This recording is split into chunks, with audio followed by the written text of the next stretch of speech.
All right. I call this meeting of the Conroe Independent School District Board of Trustees to order. Let the record show that a quorum of members is present, that this meeting has been duly called, and that notice of this meeting has been posted in accordance with the Texas Open Meeting Act, Texas Government Code, Chapter 551. The time is 6 o'clock.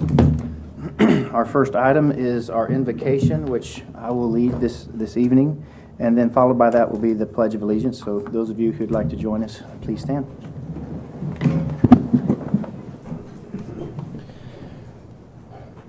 Dear God, we are grateful for this wonderful day. We are grateful for the opportunity we have to be here to conduct the business of the district. We are grateful for the safety and security of our students and our administrators, our teachers, all those involved in Conroe ISD and this great community that we have. We ask you to watch over them, each and every one, that they will have a good year this year, and that we will be able to support and help our students achieve their educational goals. We ask you to watch over all of the bus drivers as they go back and forth, bringing our students back and forth from school. And we ask you to be with our teachers as well, that they may be guided in their discussions and also in their lessons.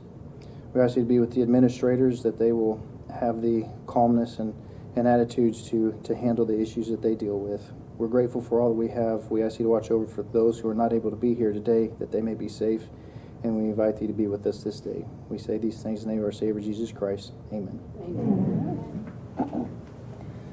Join me in the Pledge of Allegiance to the United States flag.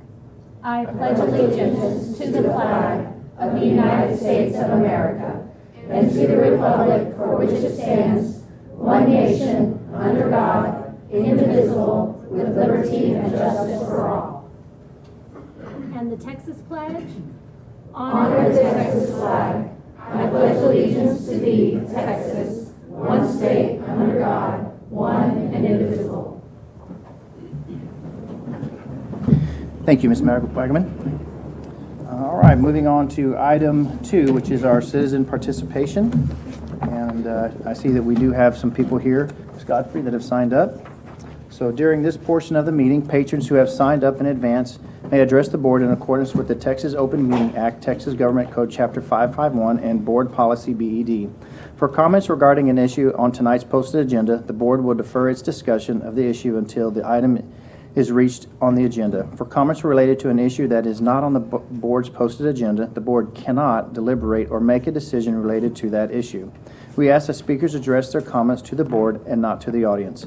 If any speaker's comments are regarding a complaint, the board directs you to its policy regarding complaints, which can be found on the district's website. Please be aware that if your purpose in addressing the board is to seek a remedy for your complaint, the board cannot discuss or respond to your comment until you have met the requirements of the appropriate district policy. Each speaker will be given 2 minutes to present their comments to the board. Screens around the room will be displayed with the speaker's time. When the countdown timer reaches 0, the next speaker will be called. Ms. Godfrey, will you please call our first speaker? April Kersey. April Kersey.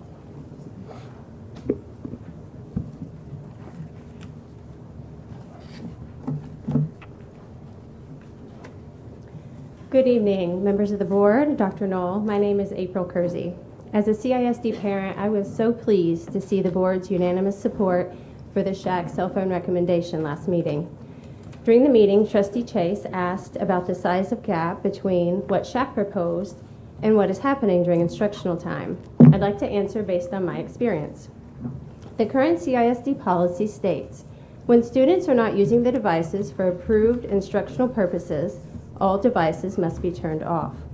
Our existing policy for instructional time is quite good. Unfortunately, there is a large gap between the policy and what is being enforced. Of the 7 hours our students are in school, on many junior high and high school campuses, students have the opportunity to be on their phone for hours each day, most of which is during class for non-instructional purposes. As we learned from SHAC, time matters when it comes to phone usage, as evidenced by this stat. Teens who spend 3 hours or more a day on electronic devices are at a 35% higher risk of suicide than those who spend less than an hour. Not enforcing the existing policy is detrimental to student mental health and contributes to that 35% risk of suicide. Lack of enforcement is also detrimental to our teachers. Teachers are tired of competing with phones for their students' attention, and they need your support. It's worth noting that some CISD schools and teachers are doing an outstanding job of implementing our existing policy during instructional time, but we need more consistent enforcement across the district. It's proven phones are at the heart of the youth mental health crisis, and it's time for immediate action, just like the U.S. Surgeon General called for. I'm hopeful the board and district will act now and not wait the 2 to 3 months as discussed in the last meeting. Since it is an existing policy, CISD has the ability today to enforce the policy in classrooms across the district. Thank you. Thank you. Tessa Stuckey. Elizabeth Morrison.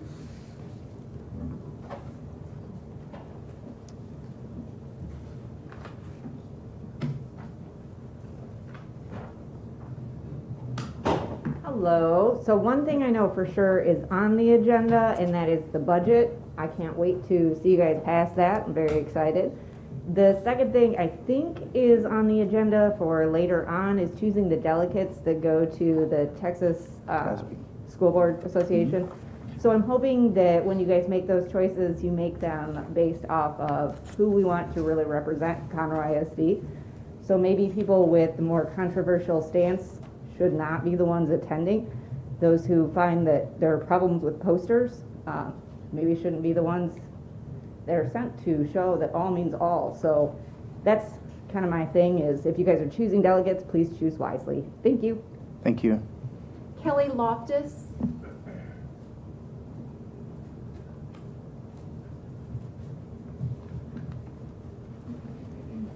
Good evening. I'm going to spin off of that a little bit.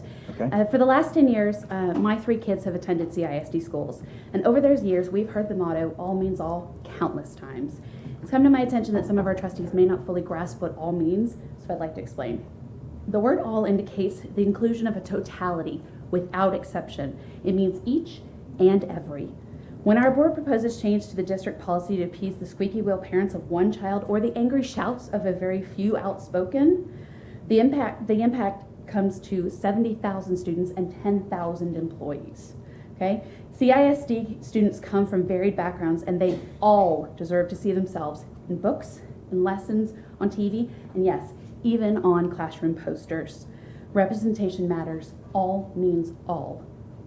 Dwight D. Eisenhower once said that extremes to the right and extremes to the left of any political dispute are always wrong. When you stray too far to either side from the middle, you forget that the other side exists. The other side deserves the same opportunities and the same representation that you demand for yourself. This is why our school board elections are supposed to be nonpartisan. Your agenda can become too personal, your minds can become too narrow, and you can forget that all means all. Or worse yet, you can intentionally redefine all to fit your own agenda. Please do better. Our kids are counting on us. Thank you. Thank you. James Nimmons.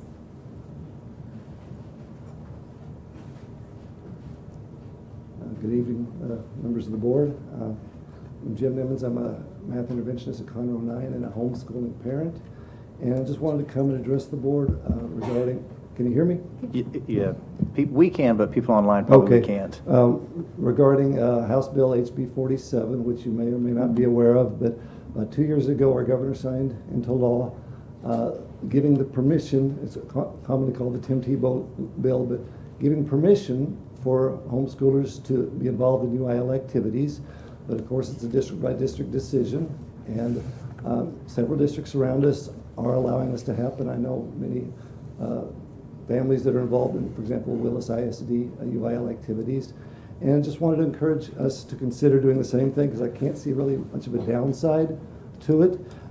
Obviously, it can increase the talent pool for the whole district in UIL activities.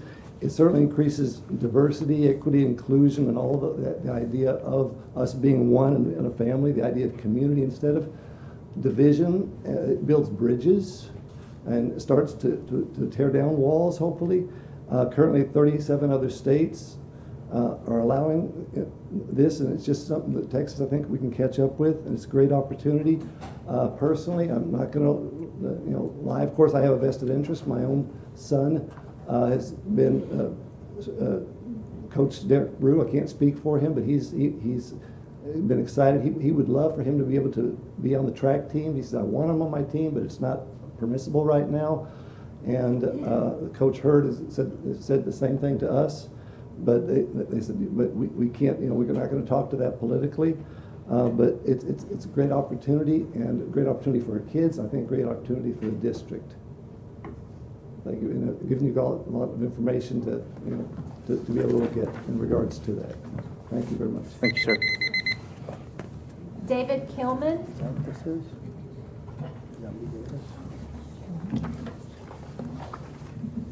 Melissa Simier.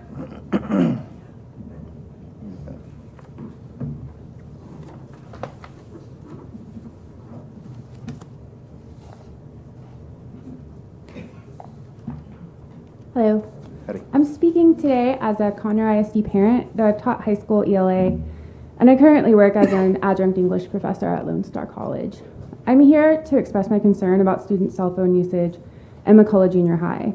When my daughter started middle school at McCullough last week, I'd assumed phones would be put away during the school day, as that was the policy at her elementary school.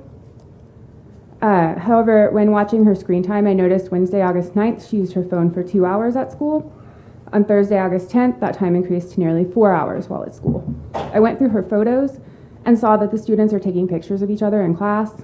In the pictures, other students can be seen sitting in desks, playing games, and checking social media on phones and iPads. I wondered if this was an issue specific to my child, so I looked at McCullough Junior High on Snapchat and TikTok, and I saw McCullough students sitting at their desks during instructional time, playing on their phones. One image is asking for math test answers, another image shows part of an assignment the student is working on, and many other images contain students who clearly have no idea that a picture is being taken of them while they sit in class. There are so many pictures of students in class, I'm wondering how much instructional time is being lost to phone usage during the day. Can you imagine how uncomfortable and distracting it would be to know your picture could be taken and shared across social media at any time during the school day? That is the reality for students currently attending McCullough Junior High. As a parent, the McCullough cell phone policies have made it impossible for me to keep my child away from social media. Even though I've turned her phone off during school hours, she can still borrow a friend's phone at any time, and she is still distracted by other phones in the classroom. She's neurodivergent, and her doctor said extremely limited screen time is best for her brain. However, that is not a recommendation that I can currently enforce due to the school cell phone policies. We moved here specifically for the schools, and I see districts across the country taking actions to get phones out of classrooms. However, CISD seems to be increasing cell phone usage. Please take immediate action to make sure CISD students receive the quality instruction I know they can. Thank you. Thank you. Alexander Harris.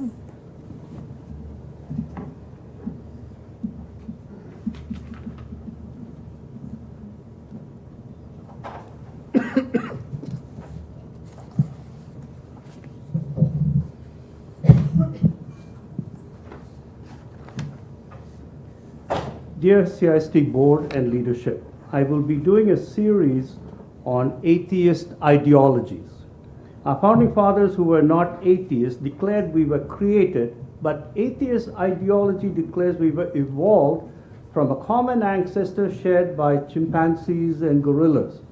Check out the CISD textbook, it's right there. Atheist ideology results in gender confusion.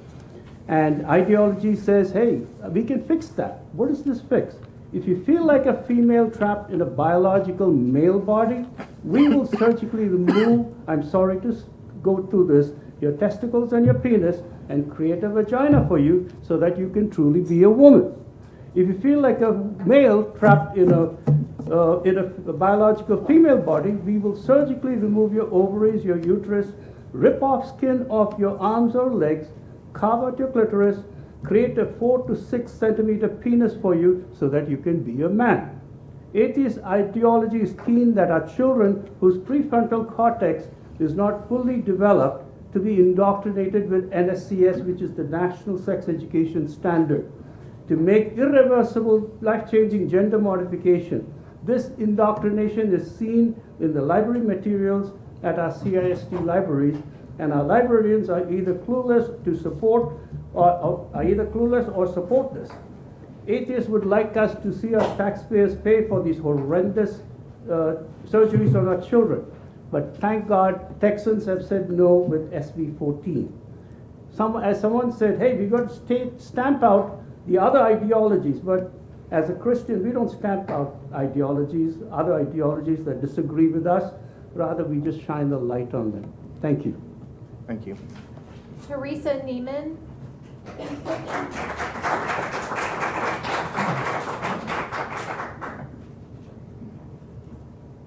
Good evening, board. Very often I'm not polite when I greet you because I just don't have enough time. But today I do because I'm going to be short and sweet. So thank you for letting me address you this evening. If I am not professional enough to choose my posters, and I am not professional enough to choose my books, please do not make me professional enough to choose who lives and who dies. If I can't choose posters and I can't choose books, then don't make me choose bullets. Thank you. Susan Moore.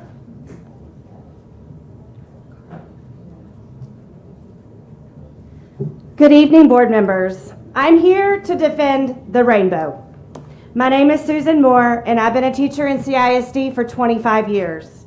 At the last meeting, there was discussion of the ideology in rainbows. The Merriam-Webster definition is an arc or circle that exhibits in concentric bands the colors of the spectrum, as an adjective having many colors, or different races or cultural backgrounds, as in a rainbow coalition.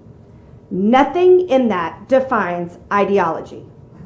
The conversation was about only having a Texas and American flag hanging in your room, only posters that directly corresponds to the TEACs. Here in CISD, we have amazing staff members who teach beyond the TEACs. They teach students how to be kind, caring, how to share, take turns, and be inclusive. They teach students perseverance, apathy, and compassion. Teachers teach students that it doesn't matter what color your skin is, we are all equal. It doesn't matter whether you go to church or not, we will be kind to each other. It doesn't matter if you are straight, gay, or transgender, if you shop at Neiman Marcus or you wear hand-me-downs, if your favorite color is purple or you love all the colors. You are enough, and you are welcome in my classroom. Enough about rainbows. There is no hidden agenda. Can we please focus on more important things? We teach the whole child to be the best person they can be. They're our future, and in this district, all means all.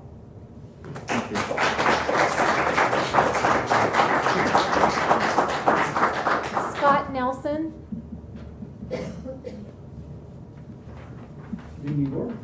Howdy. Father of three boys, educated here in CISD, and a member of the bond planning committee. 2 points I want to make. The first about the bond tax rate, and the second about security.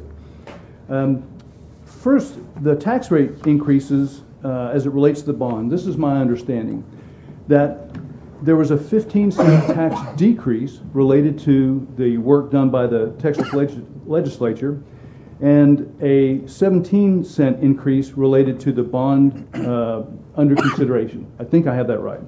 The resulting is a net 2-cent increase in taxes. And that's a bit where my issue lies. Seems like we're taking liberties with kind of taking credit for work done by the legislature and not by this bond. So the net is the Texas legislature dropped 15 cents and the bond will increase 17 cents. So if I have that wrong, then I'm all ears. That ain't right. So to make no mistake, I am a big supporter of the bond. I was on the bond committee and I'm a big supporter. So while I firmly support the bill, I also fully support full transparency as it relates to that number. So again, I'll be listening. The second, in the area of security, I listened with interest with the information shared by Chief Blaylock. Appreciate that. And with all due respect to him and his team, the answer may not lie in more CISD officers. Maybe it does, maybe not.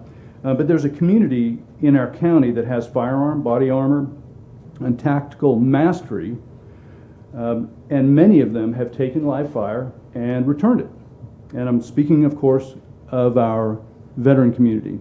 And before we leap forward and jump ahead and try to solve HB 3, I recommend we consider what the veteran community may have to offer. Thank you. Sorry for going long. Emily Rose Powell.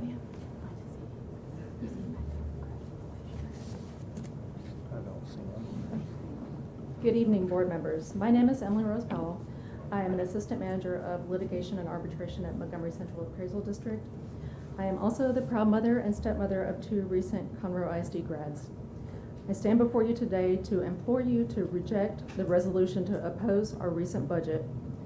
As you're well aware, Montgomery County has experienced a tremendous amount of growth. The number of lawsuits increased threefold in 1 year in 2022 from 271 to over 600. As of 2022, local courts have mandated us to attend costly pretrial mediations. If we do not reach a settlement with the plaintiffs, we are then court ordered to a second mediation. There are then costs for appraisal reports, lawyers, depositions, court reporters, etc. We are going up against major corporations, and we do our very best with the resources we are given. Careful thought is given to weigh outcomes every day. The current proposed line item budget for litigation and arbitration will barely sustain us for the year.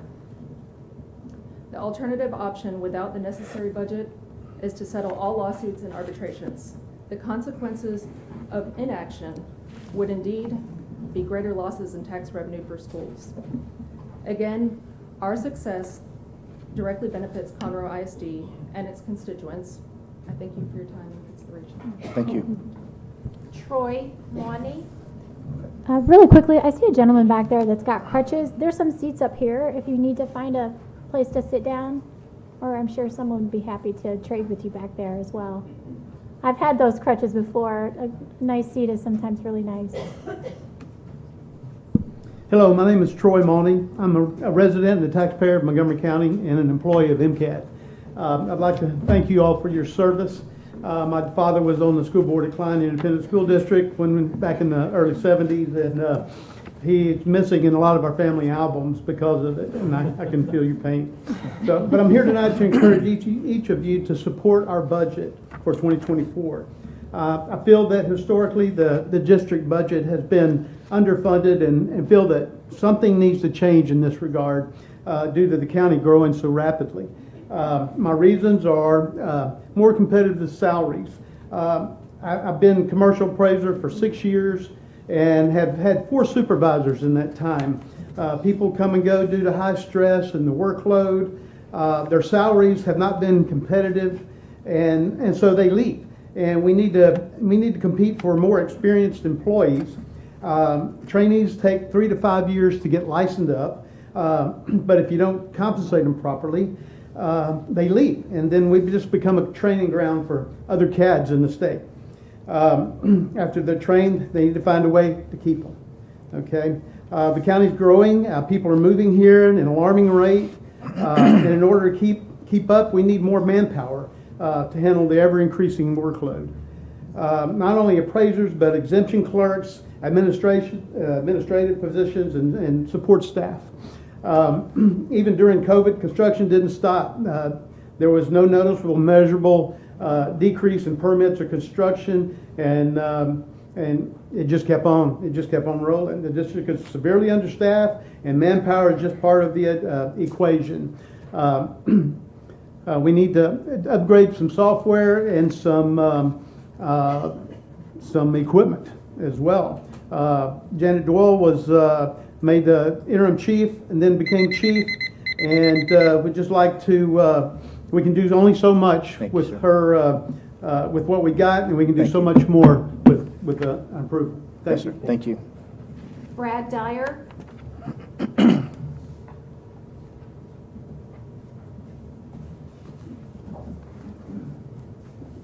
Good evening. My name is Brad Dyer. I'm the Litigation Arbitration Manager at Montgomery Central Appraisal District. I appreciate your time this evening and would like to encourage you to not oppose our 2024 budget and to provide you some insight on our department and the challenges we face for 2022 as well as moving forward. Looking back over past litigation years, numbers, they continue to rise. And with that rise, it increases the cost to the district as well. This is a trend we've seen across the state, not just isolated to Montgomery County. For 2019, we had 125 lawsuits. 2020, it went to 146. 2021, it went to 276. And for 2022, we had 618 lawsuits. As of today, for 2023, we have 53 lawsuits already filed. As you may not be aware, there was a new docket control order that was implemented by the courts, which accelerates the litigation process and increases our cost to the district as well. This new mandatory new DCO mandates discovery deadlines, which require the departments within MCAT to assist our department in meeting dates. The DCO requires added costs for mandatory mediations, not just one mediation, but a second court-appointed mediation within 30 days of appointment after the first mediation if the case is not settled. This alone costs the district $100,000 just in mediation fees. Failure to comply with these DCOs are $100 per day sanctions against MCAD. And the DCO added cost of mediation as well as limited time to reach settlements before needing to order expert reports is very costly, ordering these expert reports. The new DCO has forced MCAD to settle about 3 years worth of lawsuits in a matter of less than 12 months. Going forward, and going to trial is also very costly for us. Usually about $100,000 to $150,000 for one trial on one property, one case. So even with the proposed 2024 budget, we are anticipating a shortfall of numbers. Thank you, sir. So, Thank you. Rachel Walker.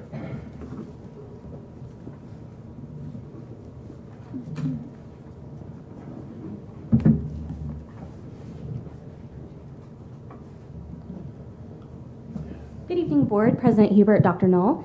I want to start off by apologizing if my shirt is making anyone feel unsafe. I genuinely try to come to these meetings in the spirit of positivity and finding common ground. I try to always speak kindly and find the good where I can. Unfortunately, that is just not going to be the vibe for tonight. I'm sorry. We have some trustees that through a lack of proper training and unwillingness to learn continually embarrass not only themselves but our district. The meetings are not the time to be learning Robert's Rules of Order or what the difference is between a policy and a procedure or how and when to make a motion. There are resources and trainings not given by felons available to you, and I suggest you start using them instead of getting your talking points from whoever it is that you're texting during the meetings, because they are not helping you. This brings me to my next point. As a future mental health clinician, I think it is wonderful we are having a conversation about how cell phones affect the mental health of our students. I think as trustees, you should lead by example and put your phones away during the meetings. I'll even spring for a cell phone pocket thingy. And lastly, Ms. Dungan, I'm not buying your story that many parents have reached out about rainbow posters or that there are multiple violations of the policy CISD already has in place. We know what you're after and you are not fooling anyone. Your concern is a poster. My concern is that my friends with transgender children have had to move from the state because it has actually become an unsafe environment for them. Not because they saw a flag, not because they saw a poster, but because of ideologies like yours. And I'm sorry that you're getting all of this negative attention, but you brought it on yourself because you want credit for putting out a fire that you started.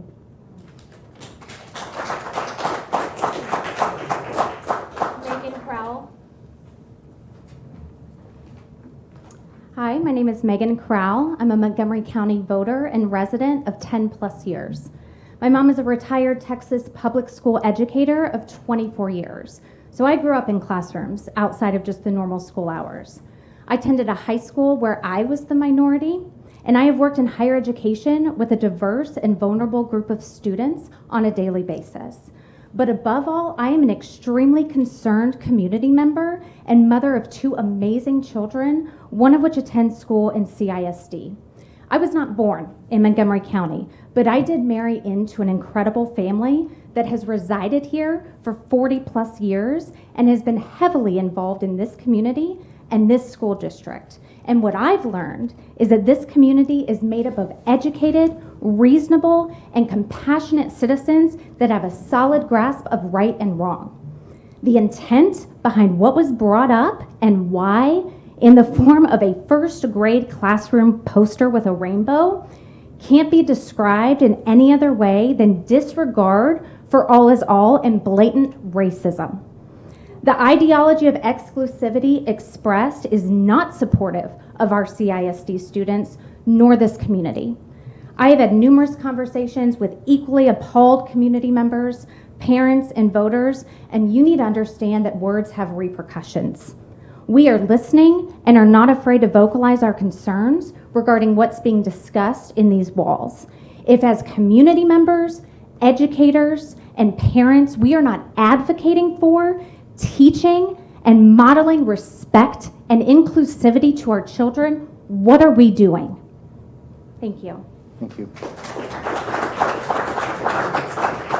Kyle Crowell.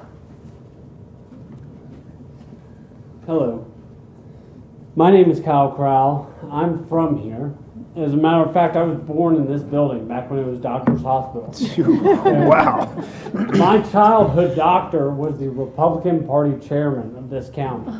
Okay? My mom served on every PTO at every school I attended.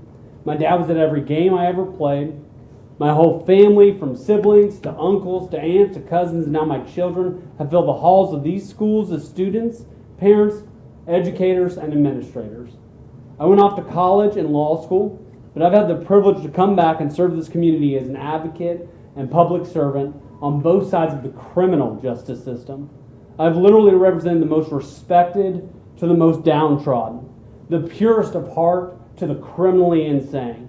And yet the example you raised of a symbol of personal ideology that shouldn't be allowed in our schools last meeting might be one of the most shocking things I've heard since I've been back. That's honestly saying something for the line of work I do. After last week's comments, I've had colleagues, friends, and others from all over ask me what I'm doing living in a place that's represented by people like you. And I'll tell them what I'll tell you. I'm proud of this community. I'm proud that when I talk to parents on both sides of the aisle, from all over this county, they believe in inclusivity from all walks of life and the promotion of such values.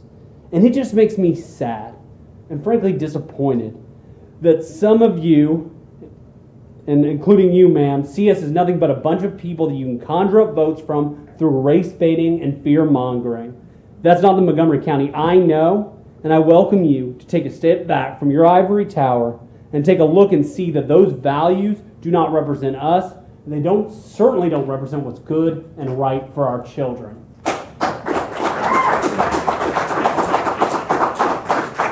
Richard Cole.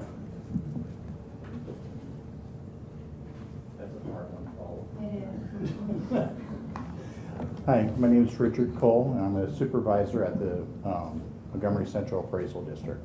It's my first time here, so good evening. Good evening.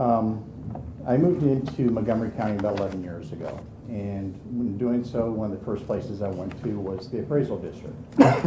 I was told to get my homestead application completed. Of course, I had no idea what that was. I was so taken back by the customer service at the appraisal district that 5 years later, when I had the opportunity to work there, I didn't hesitate. And I've been happy I've been there ever since. My concern, there's many things that we can hit on, but my concern tonight really is on your agenda. You actually put on the agenda that you're going to consider the approval of the resolution, opposing the approval of the resolution. You're going into this with a negative thought already. And I don't understand that. The only thing the appraisal district really has control over is salaries. The last salary study we did already showed that we're underpaid. We have a 5-year training program just to get an appraiser licensed. Once they have their RPA, their license, they can go to work with an agent, another appraisal district, which almost all of them pay going rates. They can work just about anywhere. So we find ourselves constantly churning over employees and retraining. Now, luckily enough, we have a great HR department, bring in some really good people, but it doesn't help. And when you look at the Forbes.com, turnover has a 33% value or cost to the employers. based on the average salary of that employee. So then you add in the 5 years of training, we're just throwing good money after bad. And now we're having a board that doesn't even want to approve an appraisal or a budget. So what are we going to do now? Start laying off? My department alone, I have 4 appraisers and I have 25,000 accounts that we have to go out and see every year. I don't see how we can do it. Thank you. Thank you. Timothy Fox.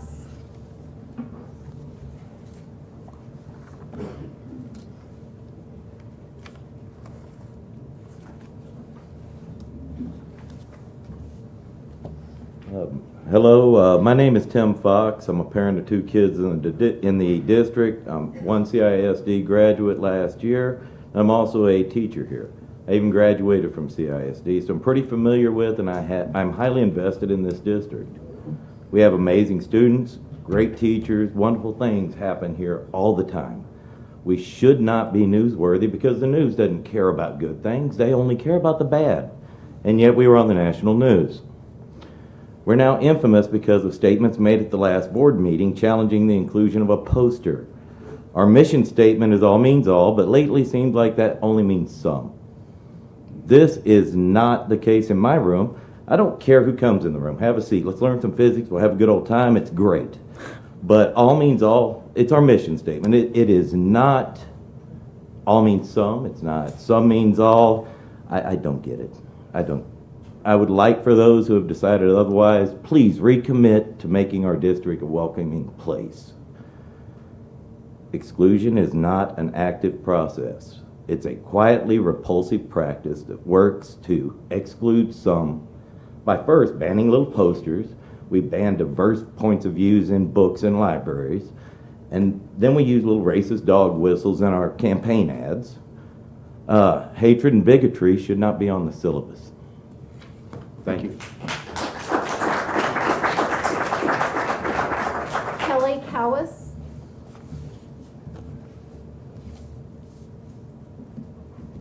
Becky Fralix.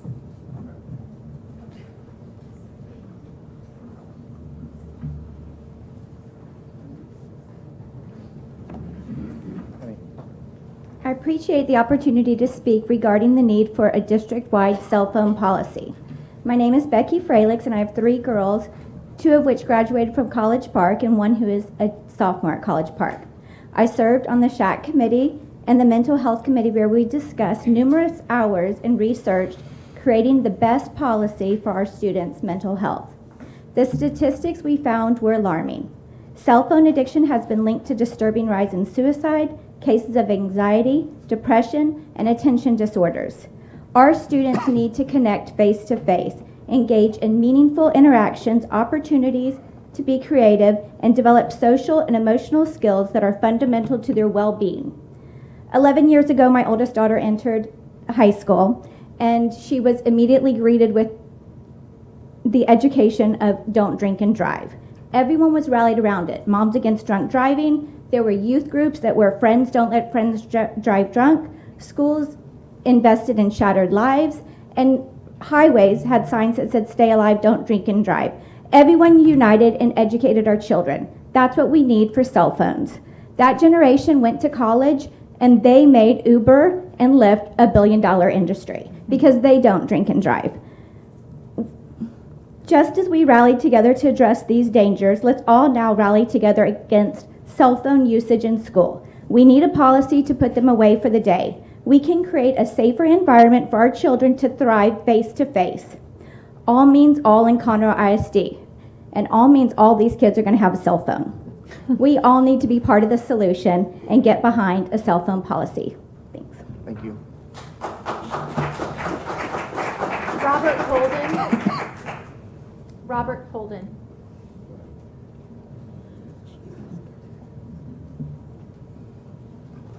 Bob Holden, Montgomery County. I know no doubt, despite the law, Conroe will still be grooming students and teaching racism, CRT. Hopefully you will find and stop the MAPS, that's a woke term, I'm not sure. I think it means minor attracted, pedophile, predator, pervert, I'm not sure what for sure. As you know, we are in World War III. Most of the people here don't understand it because they weren't educated, they don't see it. And Conroe ISD has been supporting the Marxist takeover of this country. So now it's time to address the real issue, the one you were hired to address, education. Teaching to the test is in itself self-evident that educating is not happening. Create a group to find an answer. Mississippi did a great job last year. They were second from the bottom in the entire country. And in 1 year, with one new superintendent at state level, they rose themselves to 21st nationally. And you know that we're 35th in the world and we're 42nd in the United States. And we don't qualify. We put out people that are not qualified. Part of the problem is the way that teaching is taught in the U.S. I've noticed that many of the things I learned in grad school are apparently no longer taught. But it is still one of the same things is true.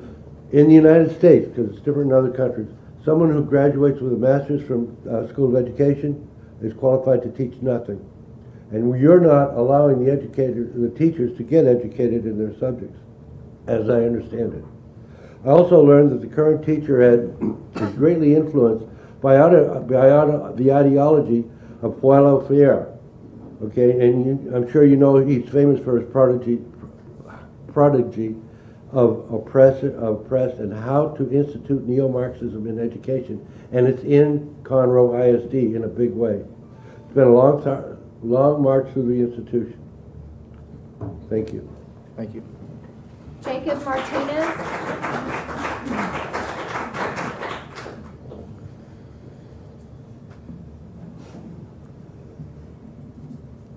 Good evening, Board Chairman and Board members. My name is Jacob Martinez, and I am currently the Deputy Chief of Montgomery Central Appraisal District and a past CISD student as well. With a father recently retired after 42 years teaching in CISD as well. So I know, I just want to commend y'all for the job that y'all do first and foremost, because I've seen what you're currently doing, what you've done in the past. And I feel that y'all make decisions for the children of Montgomery County, Conroe ISD in particular. And therefore, that's why I asked you to strongly consider the budget, approving the budget for the Montgomery Central Appraisal District. Because with the command of Chief Appraiser Janet Jennings Doyle, we are also striving to do the things that need to be done for the citizens of Montgomery County and the people of and the students and the family members of CISD.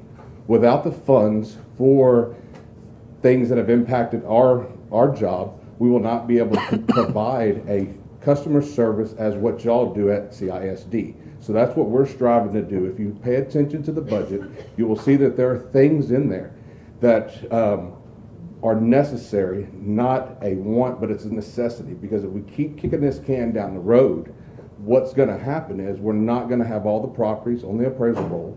So therefore, the revenue will not be there for all of the great things that Montgomery County is trying to do, especially for CISD and our school districts.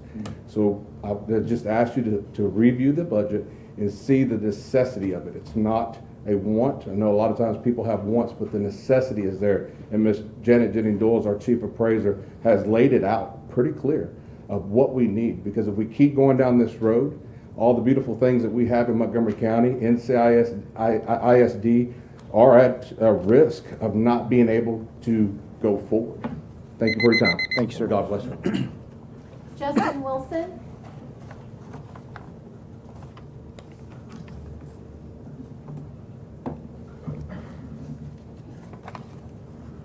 All right. Good evening, Board Chairman, members of the board. My name is Justin Wilson. I've lived in the Montgomery County my entire life. I pay taxes just like everyone else in this room. The county's growth is expeditious. I remember, because I grew up in New Caney, it was nothing out there, still rural, and now it's just ridiculously like a mini Humble now. You know, MCAT is the core of every jurisdiction that we have here in the county, and without appraisals or without great employees of the MCAT family, there is no tax revenue. So we work hard and strive to give the best quality work and quantity that we can. I've been there for 6 years, and we haven't seen really any increase in the budget. And it makes sense that if the county is growing as large as it is, and the amount of people that are coming into the county, I mean, obviously, Montgomery County has a huge attraction. Everybody wants to be here, which is great. We love to see a county prosper, you know, and have more funds to put toward the schools and the future of the children that go here. So the starting salaries at Montgomery Central Appraisal District are $28,000. That's almost poverty level, you know. And then a starting salary for an appraiser is $40,000. And after they get a license that requires 5 years to obtain, they're somewhere between $40,000 and $46,000 salary, you know. So, and we need to be more appealing for future employees, because we need future people to come into the district and learn what we do in order to keep the establishment or institution to grow and go with the county. So that's all I have. Thank you all. Thank you, sir. Ruth Smith.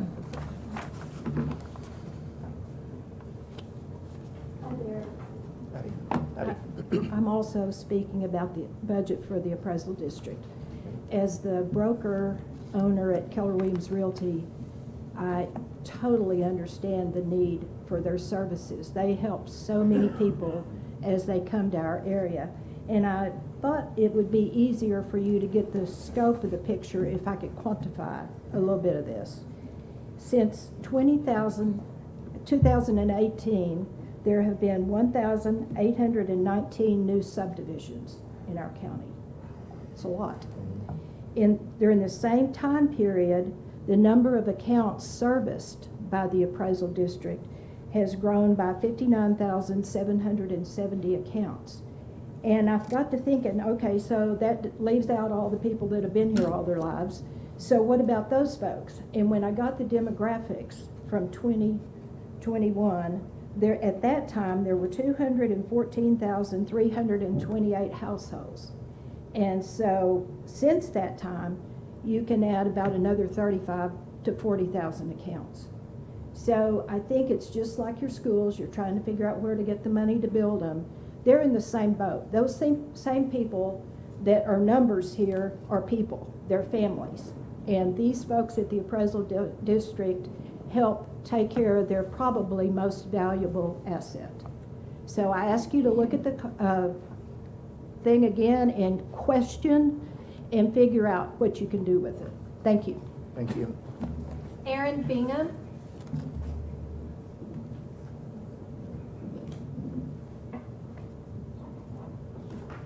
Robin Sproba.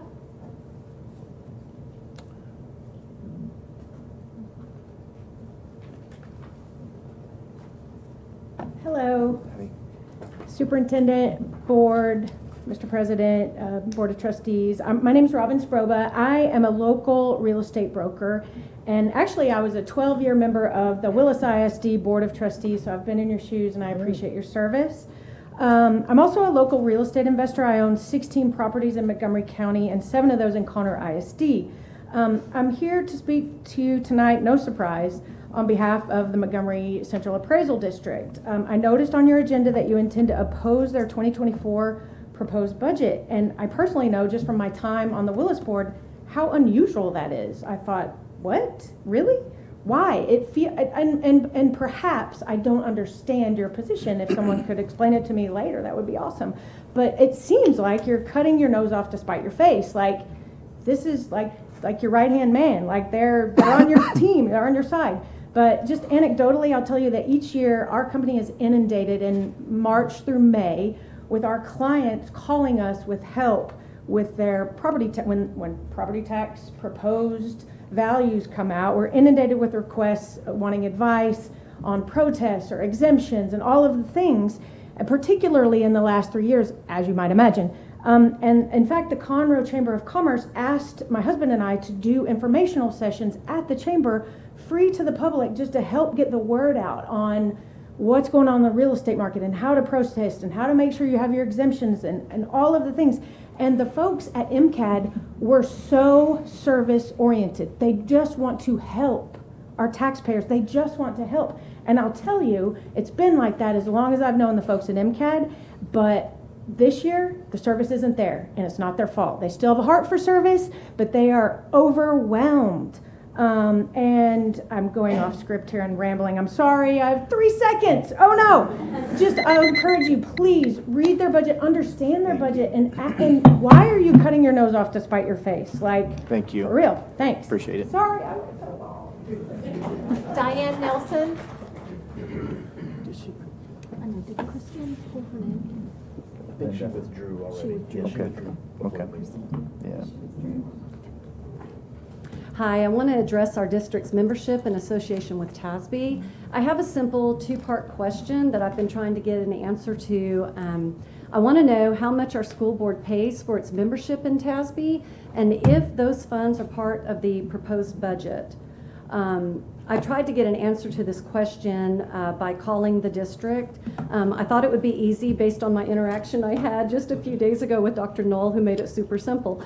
But I was told by district staff today that there is no one I can speak to that can answer that simple question, and that the only way I can get an answer is to file a PIR, which I did, and that it would take a minimum of 10 days to get an answer. But here's my problem. Many of us parents remember the firestorm that was ignited back in September of 21 when there was the infamous letter that wanted parents who spoke out at school board meetings to be investigated as potential domestic terrorists. Now, at the time, the president of that national organization was the former president of TASB. And I'm also aware that as of May 2022, TASB did vote to end its association with them. However, it took them 10 months to make that decision.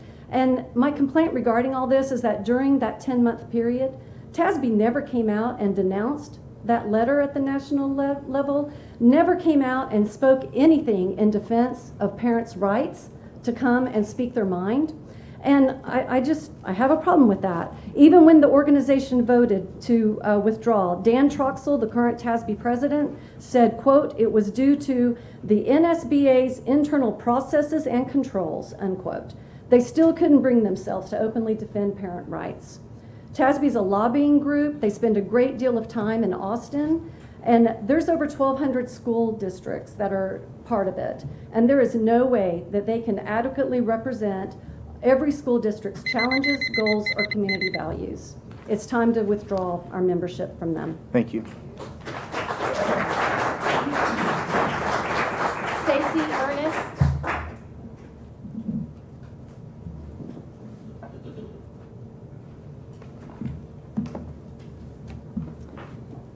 Good evening. I am here as the proud mom of Connor Ernest, who's a graduate of Conroe ISD in 2021, and also the mom of another son who is a graduate of a local private school and a recent graduate of Sam Houston University. I have a few short requests and some messages for tonight. First of all, Dr. Knoll, I sent you an email dated May 9th of this year in which you haven't responded to me yet. In this email, I laid out the discrimination that is taking place by a female social studies teacher against my son while he was student teaching at Irons Junior High. I kindly ask you that you locate that email, you read it, and provide a thoughtful response. Second of all, the events that took place last week, which surfaced throughout the nation, involving a CISD employee assaulting a student to the point of physical duress. It is an embarrassment to the leadership of this district, and it tarnishes our community. Moreover, it directly reflects the racial combativeness and demeaning attitude that Mr. Williams has brought to the school board. He once told my son, Connor, "You have the notions, he has the notions to do and support CRT because he is a black man of 45 years. Well, try being a white student in Conroe ISD just for one day and see what CRT does. It seems apparently that it might get you beaten up in this district. For this, Mr. Williams, his resignation is necessary. And Mr. Hubert, as the president of the board, you need to stop allowing these actions, because by doing so, you make him look like you're an accomplice and a complicit. Lastly, I want to thank Tiffany, Misty, and Melissa. Jennifer Earhart.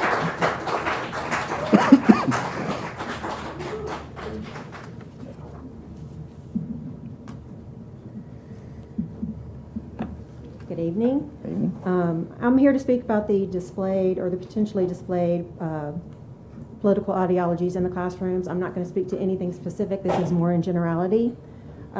If there are parents complaining that there are items that they consider controversial, maybe it should be given consideration. And I'm not speaking to temporary displays or discussions that pertain specifically to a curriculum that meets the requirements of the TEKS. I don't think those things are in question at all. There was a recent article that there was a comment by someone on the board that said we would not want to be overstepping our current policies or laws. And I will give a friendly reminder to the board that you have complete authority to amend your district policies at any time, and there are no laws requiring personal politics to be reflected in the classrooms where they must be reflected. So based on your current CISD policy, it says the district shall address controversial topics in an impartial and objective manner. Teachers shall not use the classroom to transmit personal beliefs regarding political or sectarian issues. Now, I don't think transmit here means to solely to verbalize, as nonverbal visuals can be just as powerful or persuasive. But in case there is any confusion, I would encourage the board to clarify this language so that all the district staff are clear on its meaning. If personal items are allowed to be displayed, I'm sure the Christian teachers would be allowed to hang Christian symbols so that their Christian students know that they are welcome and in a safe place. But again, I don't think that's what you mean. I think it's all inclusive. I believe it is very clear in today's climate what is considered political and controversial. But again, should there be any confusion, I am sure the board can address that as well and amend their policies if needed. Also, in a recent article, there was a comment from someone that said something about a slippery slope. And I would suggest that we are well past the slope and off in the ditch when an elementary age student tells their professional counselor that their teacher confused them by asking her what her pronouns were. You have great legal counsel who can address this with you, and she can always reach out to our organization if she needs it. Tina Orbaugh.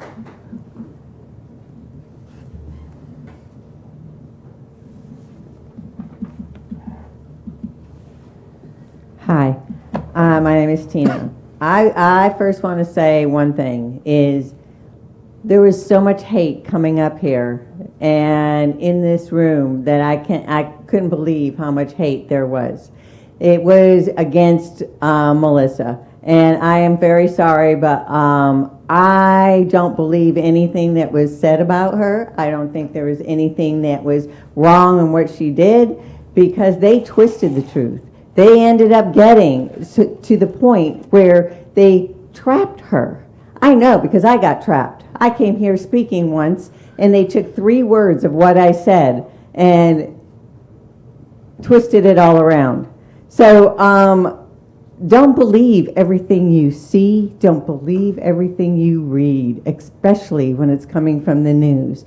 We've had so much information from the news that is wrong, that is lies. I don't understand why you believe these lies. Why don't you get to the truth? The truth. Okay, we have people here that you can ask, but yet you would rather believe what the news station is saying. I don't understand that. And then you don't ask the person that you're accusing of doing all this stuff. She is working, and there are many people here working to help our children. That's what they're doing. Okay? Let me tell you something that this poster had. 2 conflict ideas. So if you said one, well, no, you are against this. Why did you ask her? Oh my goodness. Do you understand that SB 5599 was passed on July 23rd about castration, vasectomy, hysterectomy, removal of ovaries, create a penis, surgery for 1 or more testicles removed, penis removal? I don't understand. Me either. Thank you. Bye. Ginger Russell.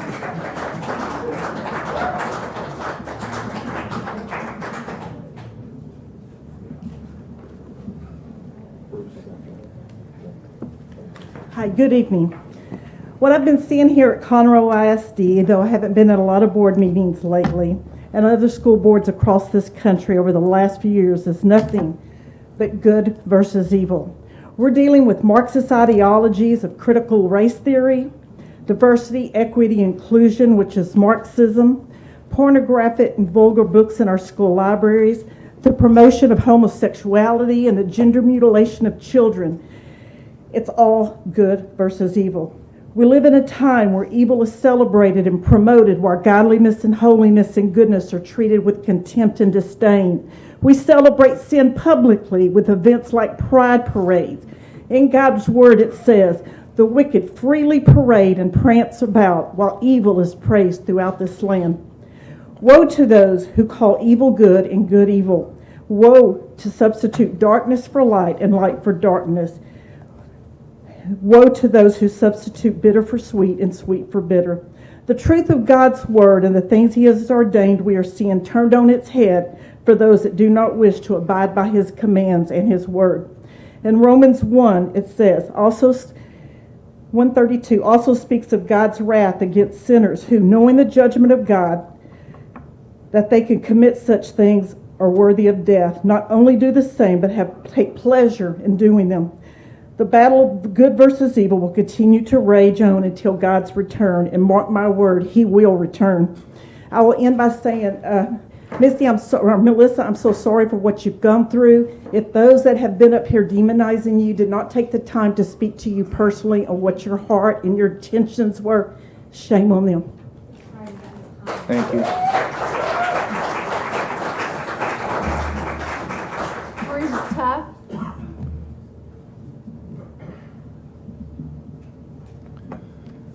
My name's Bruce Tuff. I'm chairman of the Montgomery Central Appraisal District, former Conroe Independent School District board member, 2003 through 2009.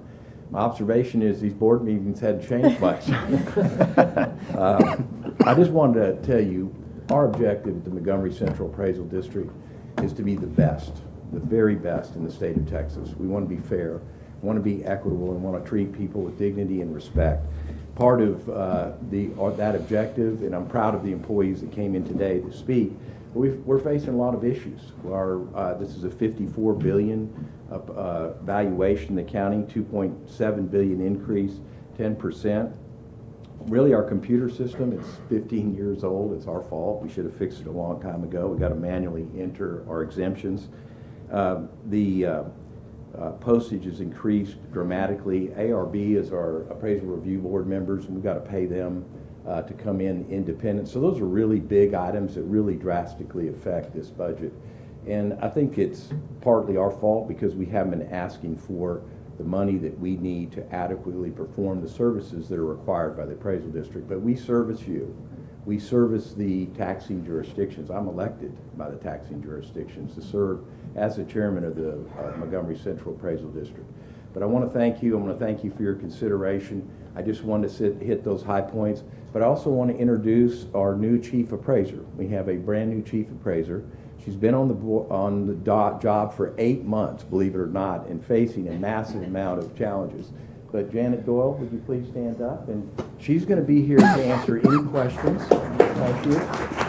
Any questions that you have in consideration of the budget. And finally, I want to conclude by saying thank you for your service. Yes, sir. Thank you. Matt Thundil.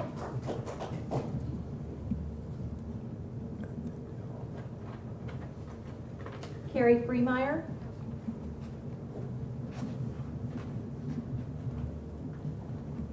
I am super nervous. That is so not like me. No, it's not. Good evening, President Hubert, members of the board. Dr. Knoll, I come before you tonight as president of the local chapter of the Texas State Teachers Association, TSTA Conroe. We are very excited to welcome all employees to a new year in Conroe ISD. I wanted to share with you our vision, which states the Texas State Teachers Association will unite, organize, and empower public education advocates to shape public education in Texas, thus providing a quality public school for every child. Our mission is to advocate for educational professionals to fulfill the promise of public education, preparing every student to succeed in a very diverse and interdependent world. There is no higher mission for us here than to ensure the academic success, safety, and mental health of all in Conroe ISD. I also want to share with you our collective support in favor of the Conroe ISD bond. I want it known and documented that TSTA Conroe is for the bond referendum. That includes the necessary construction of new schools, classroom additions, and continuation of life cycle improvements, which are so strongly needed as we continue to vigorously increase our student population. We are encouraging our members to make an historical difference in this November election by coming to the polls and voting for this well-designed bond. To conclude, I would like to quickly introduce our TSTA Conroe Executive Board. Danny Morris, our ESP Representative at Large, Stephanie Powell, our Treasurer, Lori Bouse, our Secretary, and John Neighbors, who is here, our Vice President. We look forward to collaborating with you on our joint efforts to make sure all means all. Thank you. Thank you. Recall some registered but may have been late. Sure, please. Tessa Stuckey. Thank you.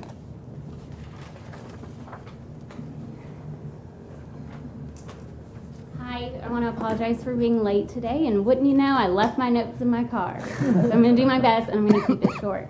My name is Tessa Stuckey. I'm a licensed psychotherapist in the area. I work with teenagers who are struggling with their mental health due to an overuse of social media and smartphones. Therefore, I am here to encourage you to look at the policy improvement that SHAC has requested for you guys to look over. It is so important for our kids and their mental health. I'm not only a therapist, I'm the mother of 4 boys growing up in this district. My husband and I both grew up in this district, and while we both graduated from very different schools and had very different experiences, we always agreed that we wanted to raise our kids in CISD because there was always security, safety, and trust within the district. I am fearful as my boys are getting older that I'm going to lose a little bit of that trust, because what's most important is the mental health of our students, and records or studies are showing widely that smartphones and social media, especially on campus, are causing a very big problem. I believe in this message so much that I have offered to speak for the district multiple times for the past 8 years for free to parents to get them on board to understand what's going on. I even wrote a book about it, and if it's okay with you guys, I brought a copy for each of you to nice. have today, and I would like to hand it over. That'd be great. Thank you.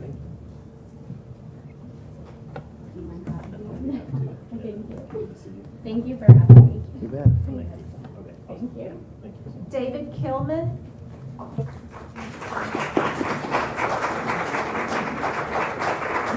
Kelly Cowis. And Aaron Bingham. All right. Mr. Hubert, if you don't mind, Please. Mr. Nelson, I know was here. I don't see him, but yeah. Thank you, Mr. Nelson. Thank you for your service on the bond committee. You'd asked a question, so I just thought I'd do a little statement of fact here as we wrap up public comment. You're correct with the tax compression that Mr. Rice will share with us later today. It will be greater than 15 cents, Mr. Nelson. But the positive news that I have for you is that the bond increase is 2 cents. From that floor after the 15-cent decrease, so it will still be a net tax decrease of over 13 cents. Mr. Rice, verify that that's factually correct? That's correct. Okay, thank you. So thank you, Mr. Nelson, for asking that question. Okay. Very good. All right, moving on. Thank you for all those that participated. Moving on to our consent agenda. I haven't heard from anybody to remove anything, so may I have a motion, please? Motion to approve. We have a motion. Second. And a second. Any discussion? Hearing none. All those in favor show by the uplifted hand. And any opposed by the same sign. No delay this time, so I won't get that wrong. Motion carries. Thank you. Item 4, teaching and learning A, which is receive the 2023 elementary, middle, and secondary summer school report. All right. Each summer we really open and close a school district every summer. And here today to tell us about our efforts for this summer, our assistant superintendents of high school, Dr. Chris Povich, and our middle schools, Dr. Jeff Stickler, and here in spirit with us is Dr. Winkler, who is out today, not able to be with us. But I think these gentlemen will speak on her behalf and tell us about our elementary efforts as well. Good evening, President Hubert, members of the board, and Dr. Knoll. Dr. Stickler and I will present the summer school report to all of you this evening. Before I get started, I'd like to say thank you to all the teachers and staff that contributed this past summer to make our programs a success. In addition, I'd like to thank our Director of Elementary Education, Lisa Garrison. She coordinated all of our summer school programs over this past summer. Thank you, Ms. Garrison.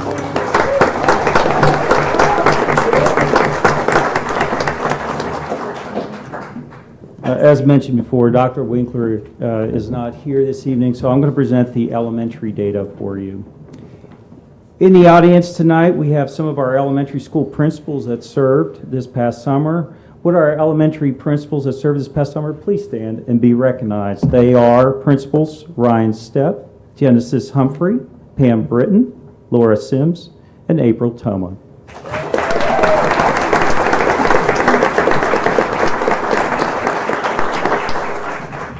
Our elementary summer program included 5 different campuses. We served a total of 1,911 students. We had 4 programs in our elementary. We had a bilingual program that was pre-K through 2nd grade that had 742 students. 340 students were in our ESL program in pre-K through 2nd grade. In our 3rd program, we had Passport to Learning. This was a focus on our reading, learning, development, and math for students needing extra learning time, and the House Bill 4545 interventions. And we had a total of 554 students, 390 in Title I and 164 in Kids Quest for that program. And then our 4th program in the elementary was the Camp Star for our 3rd and 4th graders. We had a total of 275 students, and we were working on our STAR initiatives there. For a total cost for all of our elementary programs, we spent a little less than $1.5 million for all of our students in elementary. At this time, I'm going to turn it over to Dr. Stickler, and he's going to present our middle school programs. All right, thank you, Dr. Povich, President Hubert, members of the board, Dr. Knoll. Our summer school programs were very successful this year. We had 4 intermediates and 2 junior highs running, and we do have some principals here tonight from those schools. From Grangerland Intermediate, Dr. Kat Brennan; Bosman Intermediate, Lauren Rucker; Wilkerson Intermediate, Connie Horton; Vogel Intermediate, Ashley Larkey; Stockton Junior High, Tiffany Jarabika; Irons Junior High, Tanya West. She has retired after summer school.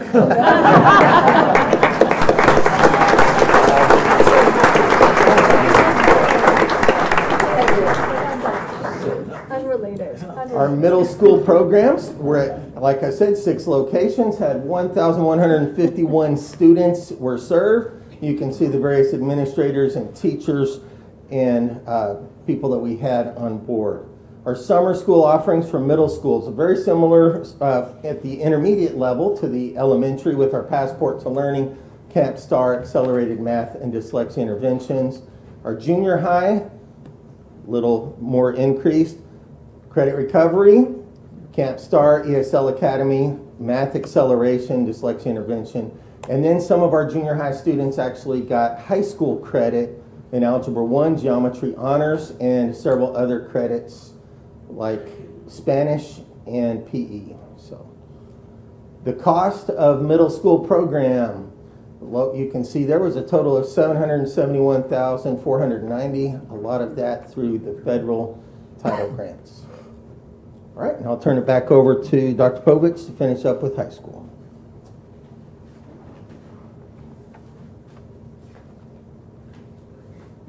All right, thank you, Dr. Stickler. Our summer school program for high school was held at the Woodlands High School, and our principal for this past summer was Richard Price. Mr. Price is in the audience. We'd like to recognize him at this time.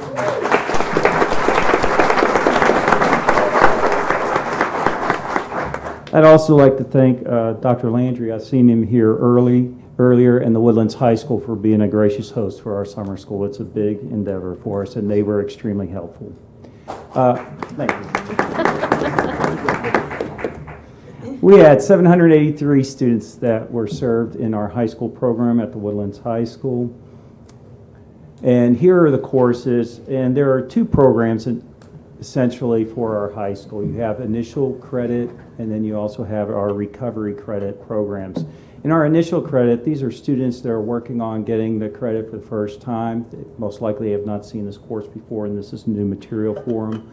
A lot of the core classes and some electives are listed there, as you can see. The reason why a lot of these students are trying to get ahead and take these classes is they're trying to make room for extracurricular activities or other courses they would like to take later in high school. They're also possibly creating room because they want to work outside of the school day.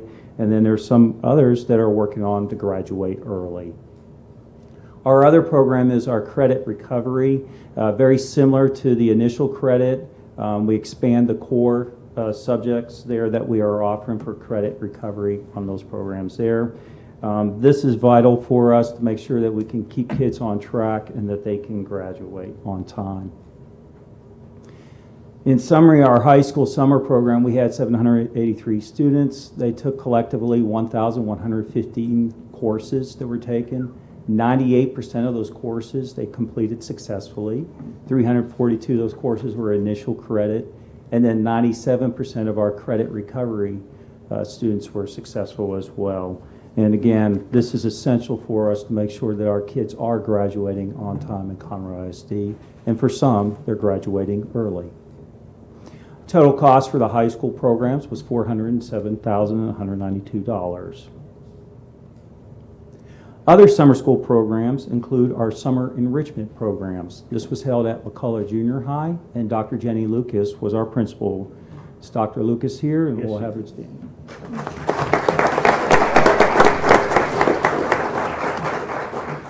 We had 368 students elect to participate in this program. We had 3 programs in our enrichment, and this was robotics for grades 3 through 6, gifted and talented for grades 3 through 6, and then fine arts in art, band, and orchestra, grades 5 through 6. These are students that elected to attend these programs. Total cost was $22,083, and this was a tuition base. These are students that gave up part of their summers to come to these programs, and we're very excited and looking forward to continuing these next summer as well. And our last programs that we offered were our extended school year, early childhood, pre-K through 4th grade, and this was held at Haley Elementary, and Miss Amy Owen was our principal, and we'd like to recognize her at this time.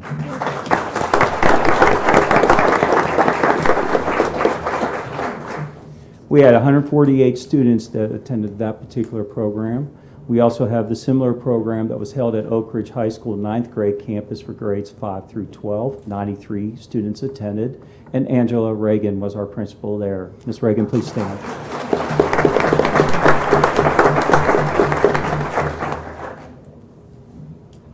The purpose of our ESY programs is to make sure that they're designed to minimize the loss of acquired critical skills and students with students with disabilities, and their participation is based on decisions made by our committees at the various campuses for those programs. Total cost for our ESY programs was $259,596. In sum, for our summer programs, we served a total of 4,454 students this past summer, which is extremely impressive.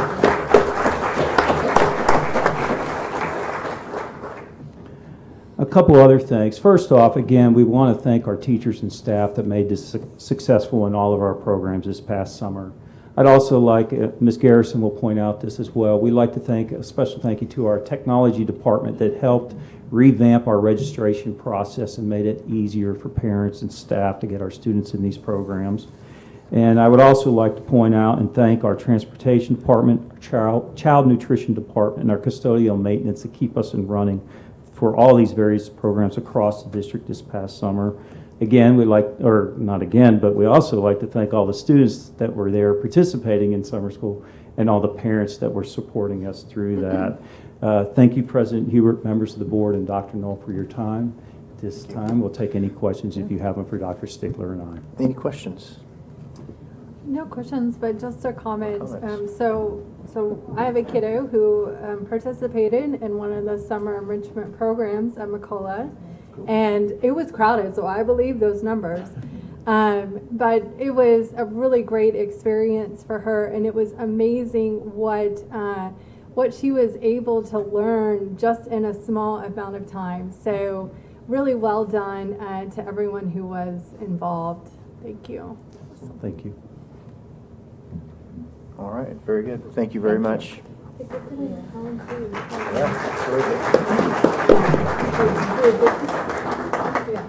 All right, moving on to item 5, which is planning and construction, receive capital improvements update. This Mr. Foster. All right, one of the busiest and probably not yet most tired men in Montgomery County. Easy Foster. Well, I'm not that tired. I do have a bunch of people actually make me look better because they're out there doing all the work. So, but President Hubert, members of the board, Dr. Null, it's my pleasure to bring forward for you these capital improvement updates for things we've got going on throughout the district. Starting with our safety and security project. So this project is one that is running through the calendar year 2024. It is largely things you can't see, things that help our campuses meet the requirements to be safe and secure for our standards. The project is moving along very well. We did a lot of work over the summer when the students were away from these campuses. We satisfied a lot of fire marshal comments as we upgraded fire alarm and other security systems along the way. We still got work left to do. This project continues through the calendar year 2024. It is on schedule and proceeding just like we had hoped. Now, for new campuses, we did open the new Moorhead Junior High School right near Caney Creek High School. That project opened for students when they returned to this campus for the very first time last Wednesday. So that project is open and moving along well. At Hines Elementary, it also opened just south of Grand Oaks High School. It opened last Wednesday, and students enjoyed their first day at that campus. So it is open and running well. And then Janet K. Bartlett Elementary is on schedule. You can see from the pictures there that building is beginning to take shape out on the north side of Conroe. And it is scheduled to open this time next year for our students after next summer. Now, our renovations, we did get students into the classes they were supposed to be in for the first day of school, some smoother than others. Our contractors are steadily engaged with all these projects to make sure each day is a better day than the day before from a comfort standpoint, as the heat is putting the maximum capacity in all these brand new systems for these buildings. At Conroe High School, the renovations there are ongoing. Overall, the project is on schedule through December of 2025. This summer, we opened the new CTE wing on that building. We had remodeled the former band hall to create new shops. Those shops will be opening in the next few weeks. We opened the athletics venue. The student athletes began using that building this summer. In the meantime, we did tear down 3 other structures in the middle, create a new bus staging area in the middle of that campus. And you can see the next phase of that project is underway now. So in the middle of that picture is the dirt pad for the new fine arts section of that building. So the new band hall and the new other fine arts areas of that building are under construction now. That will make the corner of the building, which will be the new dining commons and the new kitchen, all of which leads into the next phase as we make our way around that campus. At Oak Ridge High School, we did open a new CTE wing of that high school as well as completed our renovation of the Main Street down the middle of that campus. You can see from our red picture, the development of the road around Oak Ridge High School is proceeding. Most of that concrete is down. We're currently working with Entergy and a few landowners to move some power lines that are preventing us from completing the road and opening it for public use, but that process is underway. All the legal hurdles are becoming shorter and shorter as we solve those with Entergy and the other landowners, so those things are moving along, and we've got some assurances we'll be able to complete and open that road during the fall semester. The campus itself is back open for students and operating as we had hoped. Now at Collins Intermediate, the building addition there was the gym that we opened in January, and then the renovations to their air conditioning system happened over the summer. That building did open for students last Wednesday, and the contractor's been actively working there to make sure that that building gets tested, balanced, and worked out so that we increase the level of comfort every day in that campus. At Giesinger, we went through the same air conditioning overhaul at that campus, and again, our contractor is actively engaged in that campus each day, making each day a little bit better than the day before from the comfort level, and that campus did open on time last Wednesday as well. At Veterans Memorial, we did rebrand that campus. You drive up to it today. It used to be Moorhead Junior High. Now it is Veterans Memorial Intermediate, so the building signage, we added carpet or replaced carpet in all the classrooms over the summer, added the extra queuing line for the driveway to help get some cars off of FM 1485. That project did open as well, and students returned there with smiling faces last Wednesday.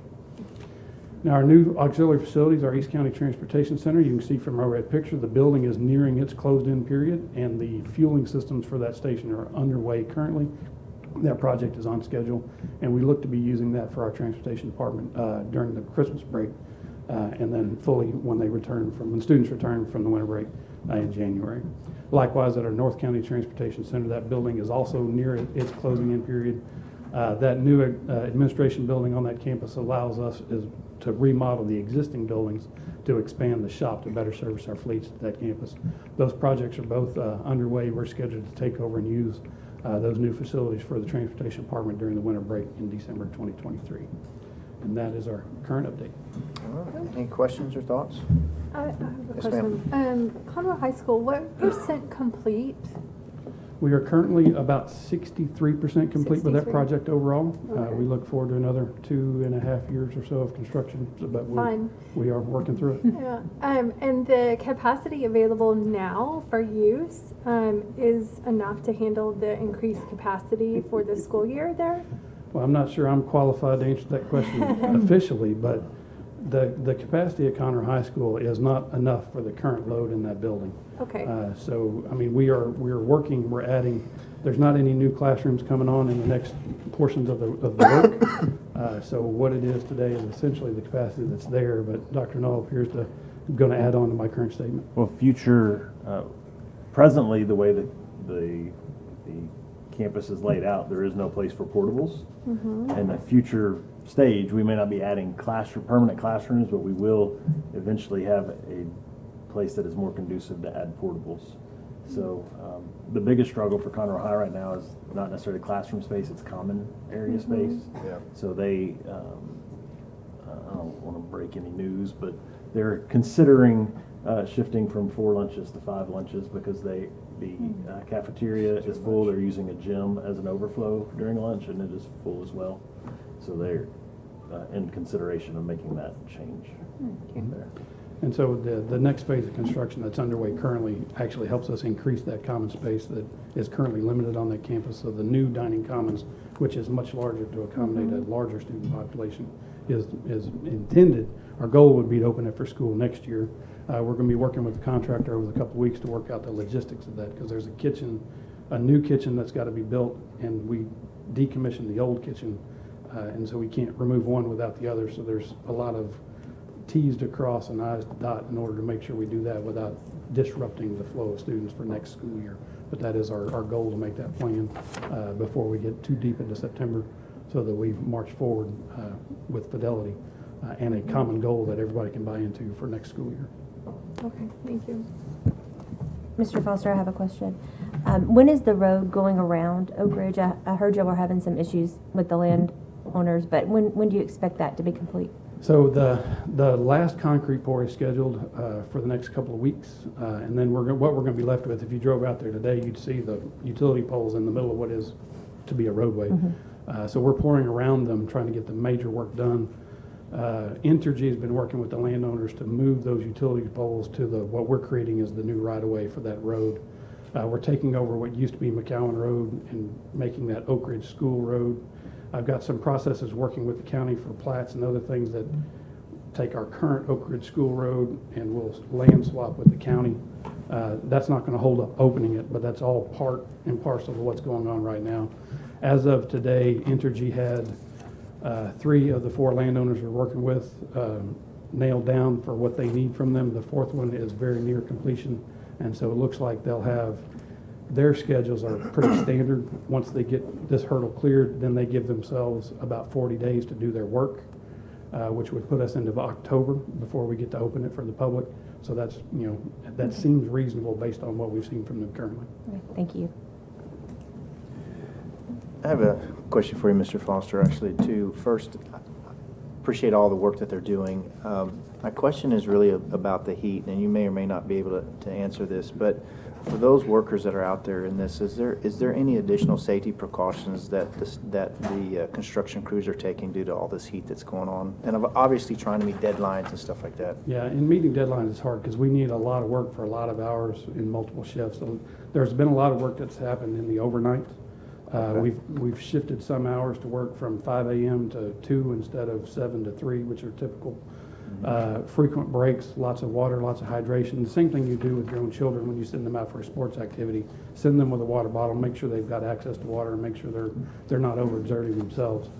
Heat has been extreme. I know we talked about it last month too, and since then it's been kind of doubled down on us. I mean, so we are deep into it. But every one of our contractors, to my knowledge, has had 0 incidents relative to heat, sending people to the hospital. So the mentality of if you come to work safe, you should go home safe every day is prevalent through all of our contractors and all of our job sites, and it's been they've been able to have a good, solid record keeping their people That's great. safe. I'm glad to hear that.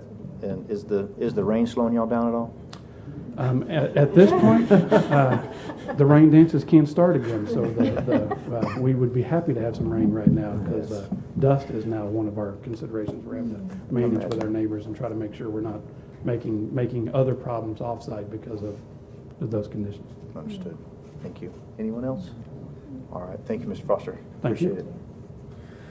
All right, moving on to item 6A, consider an award for RFP 230503 AC Filter Media. Mr. Rick Reeves. Good evening, President Hubert, members of the board, and Dr. Knoll. Tonight we're requesting the board considers awarding RFP 230503 for AC Filter Media to Clean Air Filter Service and Sales for an estimated annual expenditure of about $80,000. These requests for proposals for these items were emailed to registered vendors through the electronic e-bidding system, advertised on the CISD purchasing website, as well as multiple times in the courier. Vendors were asked to provide pricing for various filter media used in our HVAC equipment throughout the district facilities. We had 6 vendors submit a response. These prices were to be effective for 1 year through August of 24, automatic renewing for 2 years, additional 1-year terms through August of 2026. The proposals were evaluated by the CISD Maintenance Department and reviewed by the Purchasing Department. Recommendation for award is notated on the attached analysis with funding provided from the general fund. And at this time, we request your approval. Do we have a motion? So moved. A motion and a second? Second. We have a motion and a second. Any discussion or questions? All right, seeing none, all those in favor show by the uplifted hand. Any opposed by the same sign? Very good, motion carries. Thank you. And then item B, consider and award RFP 230602, new and used vehicles. Again, we request that the board considers awarding RFP 230602 for new and used vehicles to the following vendors for an estimated expenditure of $660,000. Those vendors are Buckaloo Chevrolet, Caldwell Country Chevrolet, and Gello Ford. Requests for proposals pertaining to the purchase of new and used white fleet vehicles for the district were emailed to registered vendors through the electronic e-bidding system, advertised on the Conroe ISD purchasing website multiple times in the courier. Unit pricing was requested for new vehicles and a catalog discount to quote used vehicles through August of 2024. We had 6 vendors submit a response. These proposals were evaluated by the Maintenance Department, Transportation Department, Police Department, and as well as the Technology Department, and reviewed by the Purchasing Department. Recommendation for award is noted on the attached analysis with funding also provided from the general fund. At this time, we request your approval. All right. Do we have a motion? So moved. And a second? Second. All right, we have a motion and a second. Any discussion? I just have a quick question. Yes, ma'am. I was just noticing for the evaluation points for the bid proposals, I don't know if you could explain a little bit about that. I saw 45 points is for purchase points, Correct. and 10 reputation of the builder, 10 quality of the builder, 10 extent to which the goods are, and then 15 bidders past relationship. I just wondered if you could elaborate So these on that a are little bit. standard criteria that are in Texas Education Code 4431. So based on, this is pretty much our standard points that we've used throughout the years, and put the biggest emphasis is on price. And then obviously with reputation, we want someone who's local that we've had with vehicles especially. In used vehicles, it's a big part of our criteria is they have to be close so we can go check them out if we're going to buy a used vehicle. We want to make sure we don't want to be 200 miles across the state to go try to look at used vehicles. Absolutely. I was just wondering like how you define, history or I'm just wondering. It's basically the evaluators, what our previous history with the vendors that respond, so. Okay. Thank you. Anything else? All right, very good. All those in favor of the motion show by the uplifted hand. And any opposed by the same sign? All right, motion carries. Thank you, Mr. Thank you very Reeves. much. And at this point, we will suspend our meeting and turn it over to Dr. Knoll. Thank you very much. This time we will convene our public hearing to discuss the budget and proposed tax rate as we convert the room here so that Mr. Rice can speak to the public. For those of you that frequent our meetings, this will be about your 7th or 8th time to hear Mr. Rice's presentation, but that's okay. It's important information. We'll make sure everybody has a chance to hear it. He's got it down. He has it down to a science. And following Mr. Rice's presentation, there'll be an opportunity for public comment. Then we can go from there. Mr. Rice. Well, good evening, President Hubert, members of the board, Dr. Knoll, and community members. It is my pleasure to present the 2023-2024 budget. First, I'd like to thank the finance office staff for their work on the budget. We have Ms. Karen Garza here with us this evening, but also Ms. Janice Towers and Cindy Wester and the whole finance team. I would also like to thank the CISD board for participating in our numerous budget workshops, and we appreciate your input and guidance that you've provided over the last 7 and 8 months. So we'll take a look at our legislative update, and during the regular session, the one bill that passed was House Bill 3 by Burroughs, and that was based on school safety, and Chief Blakelock did a wonderful job at the August 1st board meeting talking about school safety, but that is the bill that basically requires an armed security officer at each one of our campuses. During the special session number 2 in particular, that was property tax relief. That's Senate Bill 2 passed by Bettencourt. It did add an additional 10.7 cents of tax compression on our maintenance and operation tax rate. It did increase the homestead exemption from $40,000 to $100,000, and it does include a hold harmless provision within the state funding formula for the increase in the hold harmless exemption. And I would just like to say that the savings through this bill generates, for somebody with a $350,000 house, in CISD, that would be savings of about $1,050 a year, so significant savings for those folks. So we will start with taking a look at the major components that drive the budget, and they begin with our 2023-2024 budget objectives, and those include to meet the needs for our 23-24 school year. This year we are opening 3 schools, Hines Elementary, Moorhead Junior High, and Veterans Memorial Intermediate. And we want to provide a competitive compensation plan. This year we are waiting on pending legislative action. Hopefully they call a special session coming up in late September, October that might address school district funding. We want to provide a safe learning environment for our students and staff, and we want to provide targeted support for students and staff by absorbing ESSER positions into the general fund budget. Now, of course, this year we did have our budget challenges. We are seeing unprecedented growth, expecting over 3,000 students this year. However, in the current funding formula, there is no funding mechanism in there to provide a raise for our employees. Once again, we're waiting on that legislative action. And then also, there's no mechanism within there to address inflation. We do have the ESSER funding cliff. There's 225 positions that are out there at a cost of about $16 million that we're wanting to absorb into the general fund. And then there's no funding for the employee retention stipend in the general fund either. However, we're very thankful that the board at the August 1st board meeting did approve a retention stipend to be paid for out of our remaining ESSER funds. So as we look at the financial position of the district, we need to start with our fund balance in the general fund. The term fund balance is used to describe the net position of the district's general fund. It is essential that school districts maintain adequate levels of fund balance to mitigate current and future risk, i.e. whether we have revenue shortfalls or unanticipated expenditures, and then that will ensure stable tax rates. TEA and our bond rating agencies like to see 3 months or 90 days worth of fund balance in the general fund, and that equates to about 20 to 25% of the budget. So as you can see, at our target percentage of 20%, we would like to have about $124 million in our fund balance. Our projected unassigned fund balance at year end is $126.3 million, meaning that we have available over that 20% target about $2.3 million. So we're in good shape with our fund balance. So our attendance data, this is one of the most important slides we will look at with regard to our M&O budget, as our state revenue estimates and campus expenditure budgets rely on our enrollment data. We're estimating our enrollment to be 73,394 students. Our average daily attendance, or ADA, is estimated at 92.5% of our enrollment. And this is the area with the most risk in our budget estimates because our expenditure budget is set on enrollment while our revenue budget is based on our average daily attendance. Our certified property values. Our certified property values increased by 5.26% for 2023. This growth added $2.7 billion to our property values, bringing our total value to $54.9 billion. This increase takes into account the homestead exemption increase from $40,000 to $100,000.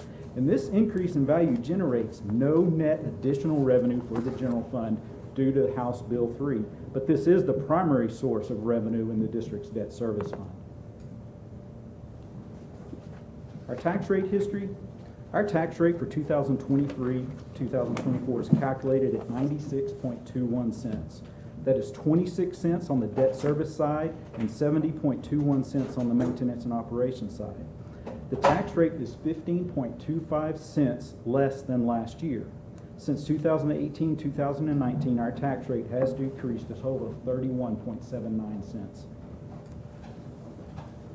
So now that we have discussed the major components that drive the budget, we will now look at the effect that they have on the budget itself, starting with our funding estimate.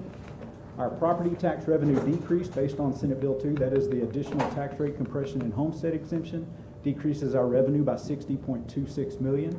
However, there is the hold harmless in the state funding formula.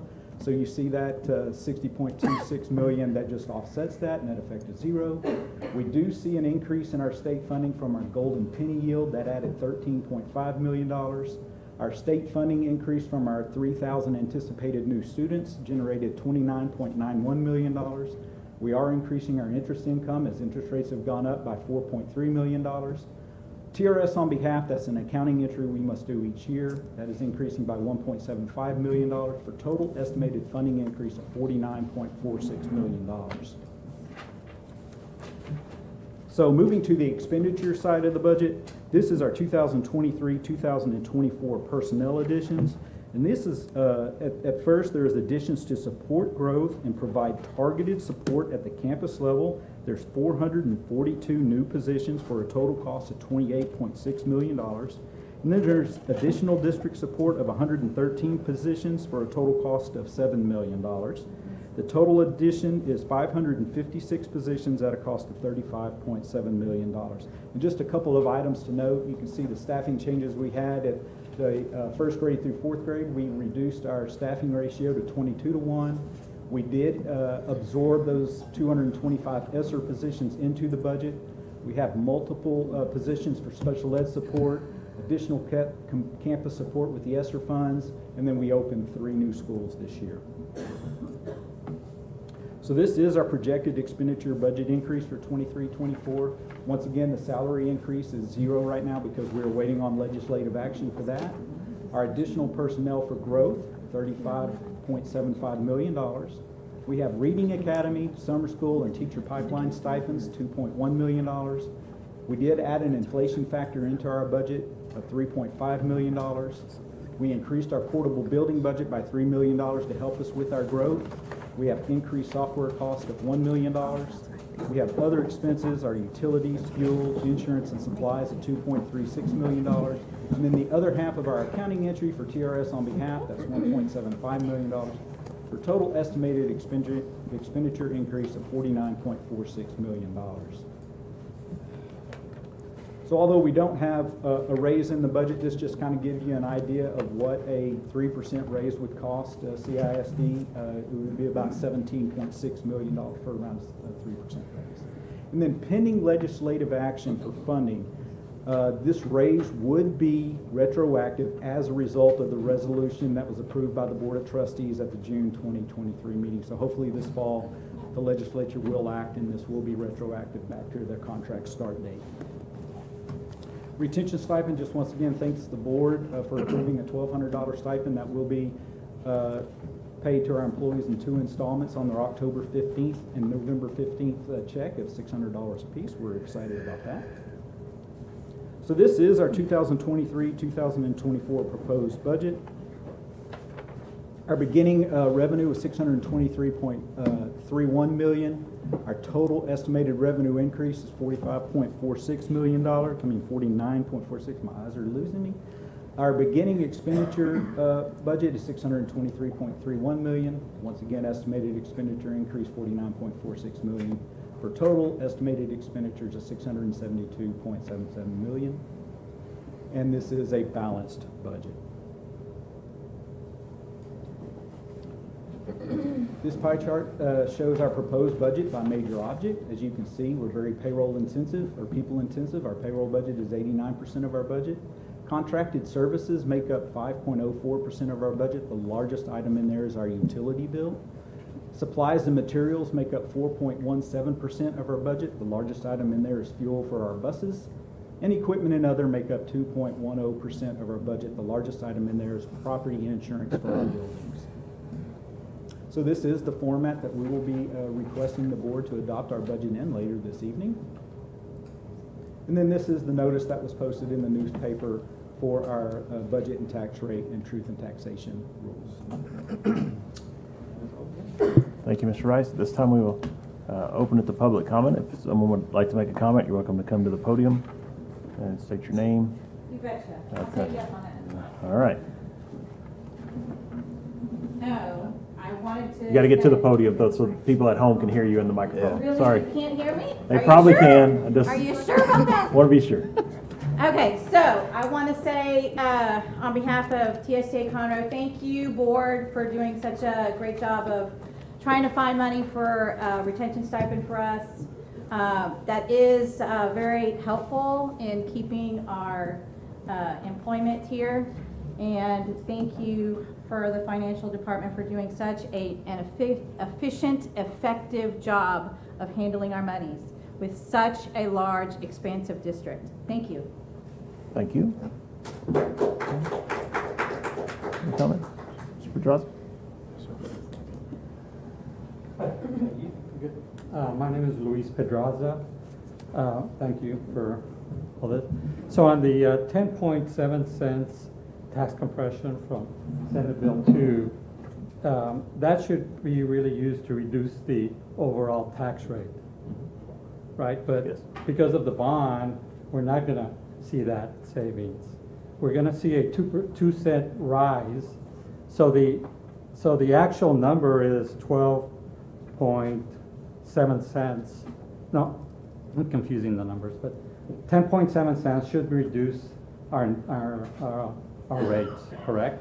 Is that correct? It's actually going to be 15, over 15 cents. Our tax rate, overall tax rate will decrease by 15.25 cents. But after the bond sale, our tax rate's going to be 28 cents, is what your projection. Then when the bond passes in 2023, 2024, and next year, the board will have the option to increase the tax rate by 2 cents. On the debt service side, that tax rate will increase from 26 cents to 28 cents. I guess what I'm getting at is, when you say 2 cents impact, it's not 2 cents impact. It's a lot different. Yes, you're going to see it from the current 26 cents, but we're never going to realize a 10.7 cent change. You're going to. Those are two different You're going tax rates. to. Yeah, you're going to realize over 15 cents this year. This year. And then next year, it will increase by 2 cents. So your net, if the bond passes in November, it would go up 2 cents. So you would still be at a net 13-cent decrease from what you currently have today, even if the bond passes. Okay, so we're paying 26 cents and 70 cents for a total. So that number is going to be what in Can you next year? go to this slide? So this year, yeah, we can show you here. That's where I'm not sure I'm clear about. Yeah, understood. We can show you. Go forward. To the tax rate. One more. Okay. Okay, there. So right here, when you look at the 23-24 tax rate, it's going to be 70.21 cents on the maintenance and operation side, 26 cents on the bond indebtedness side.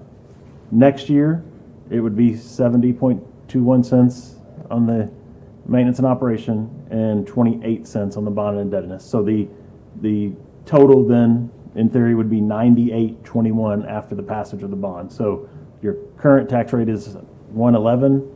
After the passage of the bond, it would be 98. So it would. It'll go up 2 cents from the total 96. Yes. Correct. But we'll Yes. never realize the 10.7 cents. It's going to be absorbed in the bond. number. No, I'm no. not- You're I'm not sure you're what the getting 10 all of 10 it. cents is. Well, the 10 cents is from the Senate Bill 2.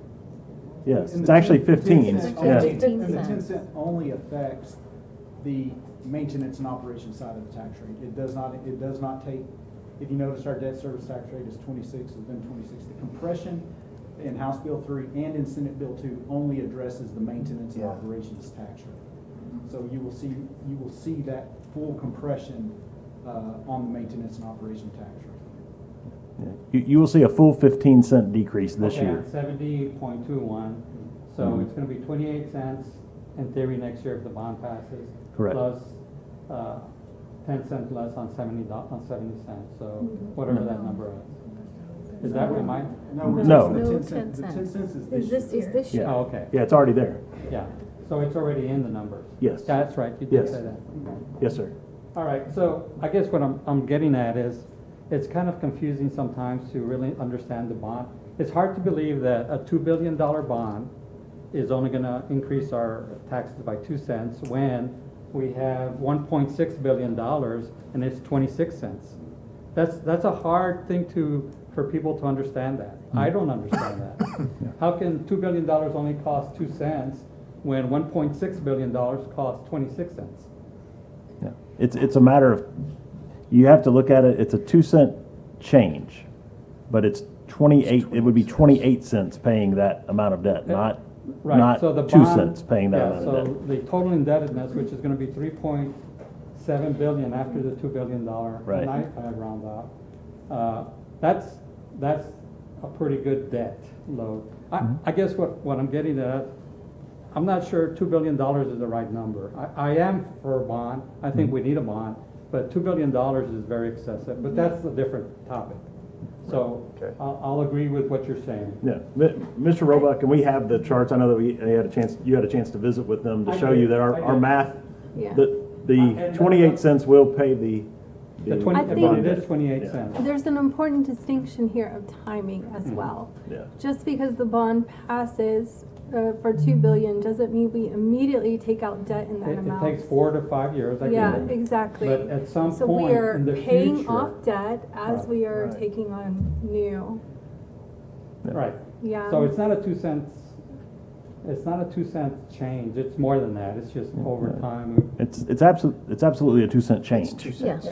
From 26 to 28 is a 2-cent change. It's just the total of our tax rate is 28 cents on that bond indebtedness side. So that's, I understand your point. Like, it's hard to fathom. Like It two really two is billion, hard to 2 fathom. cents doesn't necessarily. So you're telling me that the $2 billion is only going to change our tax rate for the next 20 years by 2 cents? 25, correct? 25 years. Mr. Roebuck? That's what you're saying? Correct, yes. Okay. That is correct. And that's just a hard reality. When 1.6 billion has an indebtedness of 26 cents. Yeah, it's just about duration as well. I mean, that's. Yes, okay. We're going to be paying off a lot of debt in the next 5 years Yes, as well as. given also that our interest rates currently, what you have in the 1.6 billion is somewhere around 2.8 percentage, somewhere in that range. And you're going to see a 4 to 4.5% bond indebtedness. So, Yes. and you're also saying that you're going to have 8% changes in evaluations on homes, which, given the market, I mean, those are all assumptions that I just don't believe that the numbers are exactly. I mean, there's some, and I will sit down once it's posted, the worksheet. I think I'd like to sit down and send in questions that are a little Absolutely. bit more specific. Sure. And one of the points to be made is, growth of the district plays a big key to that as well, because there'll be many more people paying in 10 years from now that are paying And I'll today. agree with that if we had, like, our housing rates are already dropping Mhm. right now, today. Yeah. And so to say there's going to be an 8% change when we had a 5% change, last year, I think is way overestimating that number. And then it's 7 or it's 8, 7, I mean, it's progressive. And yes, you float bonds in 4 years, and it's not in 1 year. So you won't see that indebtedness right away. So, and just... There are absolutely assumptions that have to be made. But the point that I would make is that in our history, all of our assumptions have always been on the conservative side. We have never missed on the wrong side, And ever. I will commend, the staff. They are very professional. They certainly have gone to school somewhere for finance. Thank you, Mr. I'm just Pedraza. doing this as a hobby. Thank you, sir. Appreciate it. All right. Thank you. Any other comments? Stuart, you gotta come to the mic, Stuart. We just needed to see your outfit. Thank you. I've seen this twice and I still have a question. All right. What is the source of the funds for the retention stipends? I'm not sure where that's coming from. Mr. Rice. And a comment real quick, I do support the bonds. I think the committee worked hard to get a good package, so vote yes. Thank you, Stuart. Mr. Rice, the source for the retention Yeah, the stipend. retention stipend will be paid out of remaining ESSER funds. Okay. Thank you. Any other questions? Okay. Thank you. That will conclude our budget hearing. Mr. President, we'll hand the meeting back to you, sir. All right, thank you for that. I'd like for us to, before we gavel back in, take another 5-minute recess for bio break.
All right, we are back in session. The time is 8:08. Thank you for allowing us to have that quick break.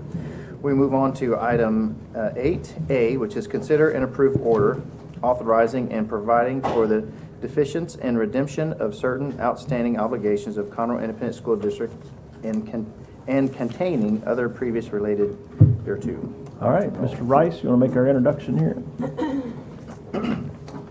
Good evening, President Hubert, members of the board, and Dr. Knoll. We are recommending the Board of Trustees approve the order authorizing and providing for the defeasance and redemption of certain outstanding obligations of Conroe Independent School District and containing other provisions related thereto. The district expects to defease, which means to pay off, approximately $9,560,000 in Series 2016 bonds. Based on analysis performed by our financial advisor, Mr. John Roebuck with BOK Financial, the current estimated savings in debt service is approximately $5,689,305. This defeasance or payoff will assist the district in maintaining our debt service tax rate and realize substantial interest cost savings. I'd like to introduce Mr. John Roebuck, the district financial advisor, for a quick presentation. Mr. Rice, President Hubert, members of the board, Dr. Knoll. Aaron stole a little bit of my thunder by giving me the saving before I went to the numbers. As I always like to do, I like to start off with the bond buyer index. This is a weekly average municipal rates across the country. kind of gives a snapshot of where the municipal market is right now. This defeasance actually is not a bond issue. It's actually taking cash here to have on hand and use it to pay off bonds we have outstanding that have a 5% interest rate, which is the highest rate we have outstanding with bonds, and locking in savings. Currently, the bond buyer index is at 3.6%. I foresee that going up since it was published on Thursday. We've seen 2 days in a row where it's gone up a little bit, but 4 or 5 basis points across yield curve, so maybe closer to 3.65 by week's end. Also want to go through the historical savings the district realized since 2009. We've done several refunding bond programs that saved over $172 million in interest cost savings over that time period. We've also paid off two portions of bonds in 2018 and 2023, which saved an additional 4.7. So total of $176.9 million of savings for taxpayers since 2009. John, can I ask a question just for clarity for everybody in the room? When you say refund, that's like refinancing your house, right? That's correct. And when we refund, do we extend the length of these, or do we? We do not do that. Okay. We actually take bonds that have a certain maturity structure, and let's say, and I'll show the refunding portion when we get to the next agenda item. Let's say it's got 2035 final maturity. We'll issue debt that will not extend past 2035. Okay. So all we're doing is we're taking an interest cost play. We're taking higher interest rate bonds, replacing them with lower interest bonds, and we're matching the maturity dates with the bonds refund. So it's purely savings. Thank you. Great question. And then here's a summary of the callable bonds for the district. Highlighted there in gray, we're going to talk about the next agenda item. We are proposing to refund about $101 million in bonds. But in the next 3 years, you've got about $475 million in bonds you can refund, hopefully for interest cost savings. If there isn't savings, we won't bring it to your attention, but this one we're bringing to you. The next item does have savings, so we're going to bring that to your attention tonight and ask you to approve a parameter order for that. And then I'm going to skip a couple of slides because we put this out of order. As Mr. Rice mentioned earlier, we're looking to cash to fees $9,560,000 in bonds from the unlimited tax school building and refunding bond series 2016 that have an interest rate of 5%. And by doing so, we are looking to save there at the bottom right almost $5.7 million in interest cost savings. So we'll pay roughly $10.1 million to pay off those bonds, and we'll recognize savings of about $5.7 million. To do so, we're asking you to approve a defeasance order tonight. If you all approve that, we'll come back in February and structure the escrow and fund that escrow and close that on the 15th, and at which point those bonds will be legally defeased and no longer the obligation of the district. I'll be happy to answer any questions you have on the defeasance. I do want to mention Amanda Stevens is here. She works with Marcus Deeds, your bond counsel, and she helped draft these orders we're asking you to approve tonight. And so I'm sure she'll be happy to answer your questions you have on the legal side of these transactions. Yes, ma'am. Quick question. So the money that we're using to pay the defeasance, and forgive me if it's in there, what fund is that coming from? Debt service fund. Okay. So essentially, and forgive me if I'm wrong, but essentially it's like paying down your mortgage early. Exactly.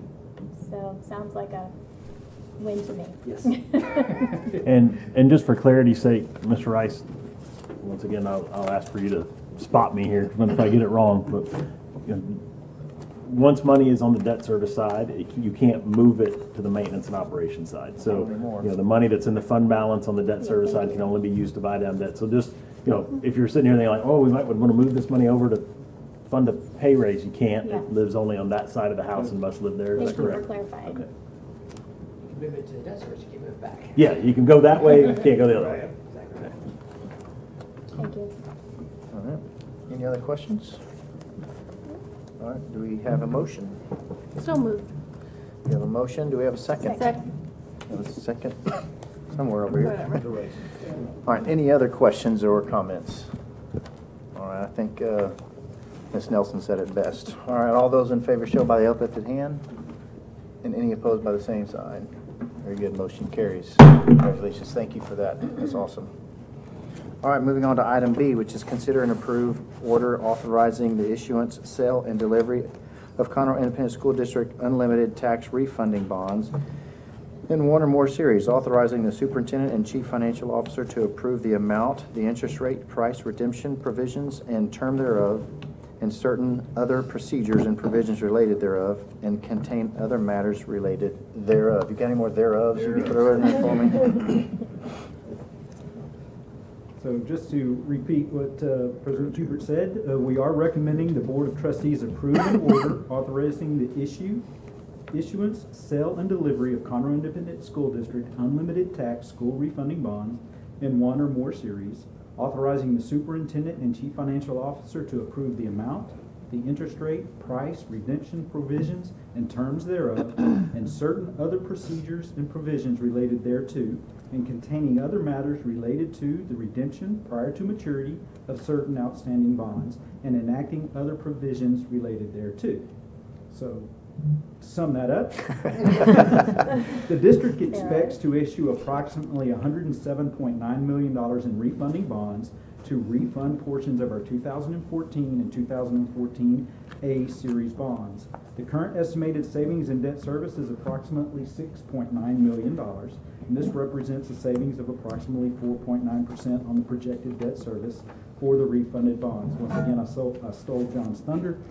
And with that, he does have a quick presentation. I guess I can just ask for questions at this point. Thank you, Mr. Rice. On the screen here, we do have a listing of the bonds we're looking to refund, 2014, 2014A, and 2014B series of bonds. Each have rates range from about 3.5 to 5%. These are the targeted maturities we're looking to refund. With this parameter, it gives us the ability to reduce that amount. We cannot exceed the $125 million we're asking for you to approve. But so if we get down to pricing and some of these bonds don't make sense to refund, we'll pull them out and only do the ones that actually generate more than 3% PV savings, which is part of the parameter order we're asking you to approve tonight.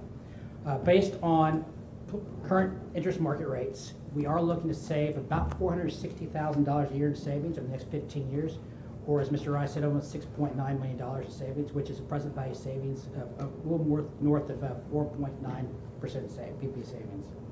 And then to accomplish this, we'll ask you to approve the parameter order tonight. We'll apply for the permanent school fund guarantee tomorrow if you approve it. So we're going to offering document, get that out for drafts, go to the rating companies, get a rating, and then basically sell the bonds around Tuesday, October 17th, at which point the pricing officer, which has been designated as president of the board, vice president, secretary, assistant secretary, or superintendent, or the CFO, can approve on behalf of the district at that point. And then once that happens, we'll close on November 16th. Now I'll be happy to answer questions about the financing. Again, Ms. Stevens is here if you have any questions about the legal document. Let me get a motion first, and then we'll go into questions. So moved. A motion, do we have a second? Second. Okay, now we can open up for questions. I have one, if you could go back, just a question, because I could be reading your one more page. On the top right, the interest rate that you have located at 3.75, is that what the current interest rate is? Bonds. Does that seem a little aggressive to go after 3.75 in this market right now? Right now, it's producing right at 3% savings because of the term, because it's short 30 through 34. If those rates go up any more, then they'll probably be pulled out of there. It would be pulled out of there? Yes, sir. Okay. We look at it on a maturity by maturity basis. So although the next page we show 4.9% present value savings, yes, we look at it by maturity. So if we get less than 3%, we'll pull it. So if we end up pulling that out, that 4.96 is probably going to go up, I would think. Yes, sir. It should. The savings will go down a little bit because we're refunding less. Right, but the percent of savings is going to go up. Okay. Okay, thank you. Any other questions? No. Okay, very good. All those in favor of the motion show by the uplifted hand. Any opposed by the same sign? Motion carries. Thank you. Appreciate that. Mr. President, I have a request. Yes, Can we possibly move item E up above item C? E? I would like to move D and E up above C, but... Any objection from anyone? By law, I think we have to approve the budget before we can do the tax rate, correct? Yeah, we Right. have to adopt the budget before we adopt the tax. But item E, I would like to move up at least, above C. Is there any objection to moving item C, which is Chapter 49, Local Revenue in Excess of Entitlement? Consider and approve options selected for reducing the district's local revenue level? Can we do that before the budget? We can move that. Yeah, okay, that's fine. Okay. Yeah. Any objection from the board? No. Okay, very good. We will move on to item E, correct? Thank you, yes. You bet. Chapter 49, Local Revenue and Excess of entitlement, consider and approve option selection for reducing the district's local revenue level.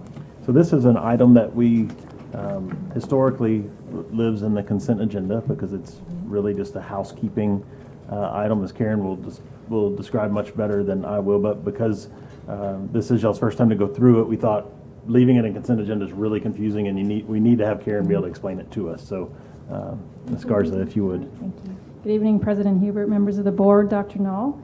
We are recommending the Board of Trustees select option 3, purchase attendance credits from the state to reduce its local revenue in excess of entitlement, also known as recapture.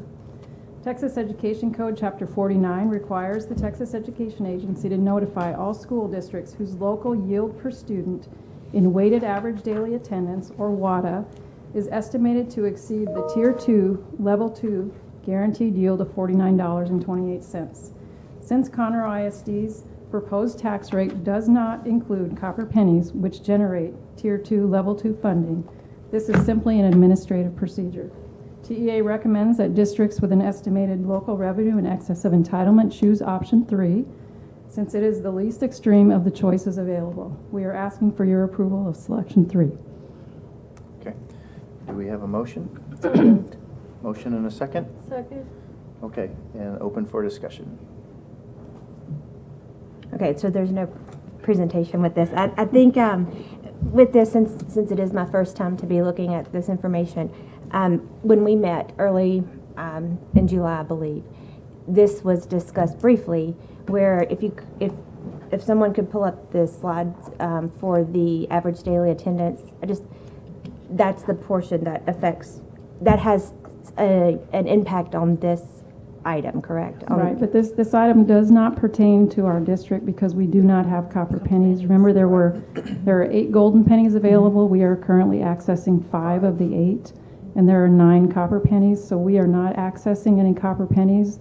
This procedure is only for districts that are accessing copper pennies. We are required to do it because TEA notifies districts in July in advance of them adopting their tax rate. So in the event that we were to adopt a tax rate that includes copper pennies, we have to have this agreement in place. But because we are not doing that, it is simply an administrative procedure to select option 3 at this point. And the preferred option is 3 of 5. That is correct. So when you say recapture, there's no actual funds being transferred, is what you're saying? That is correct, because we are not accessing copper pennies. Got it. So it's only affecting the copper pennies. Correct.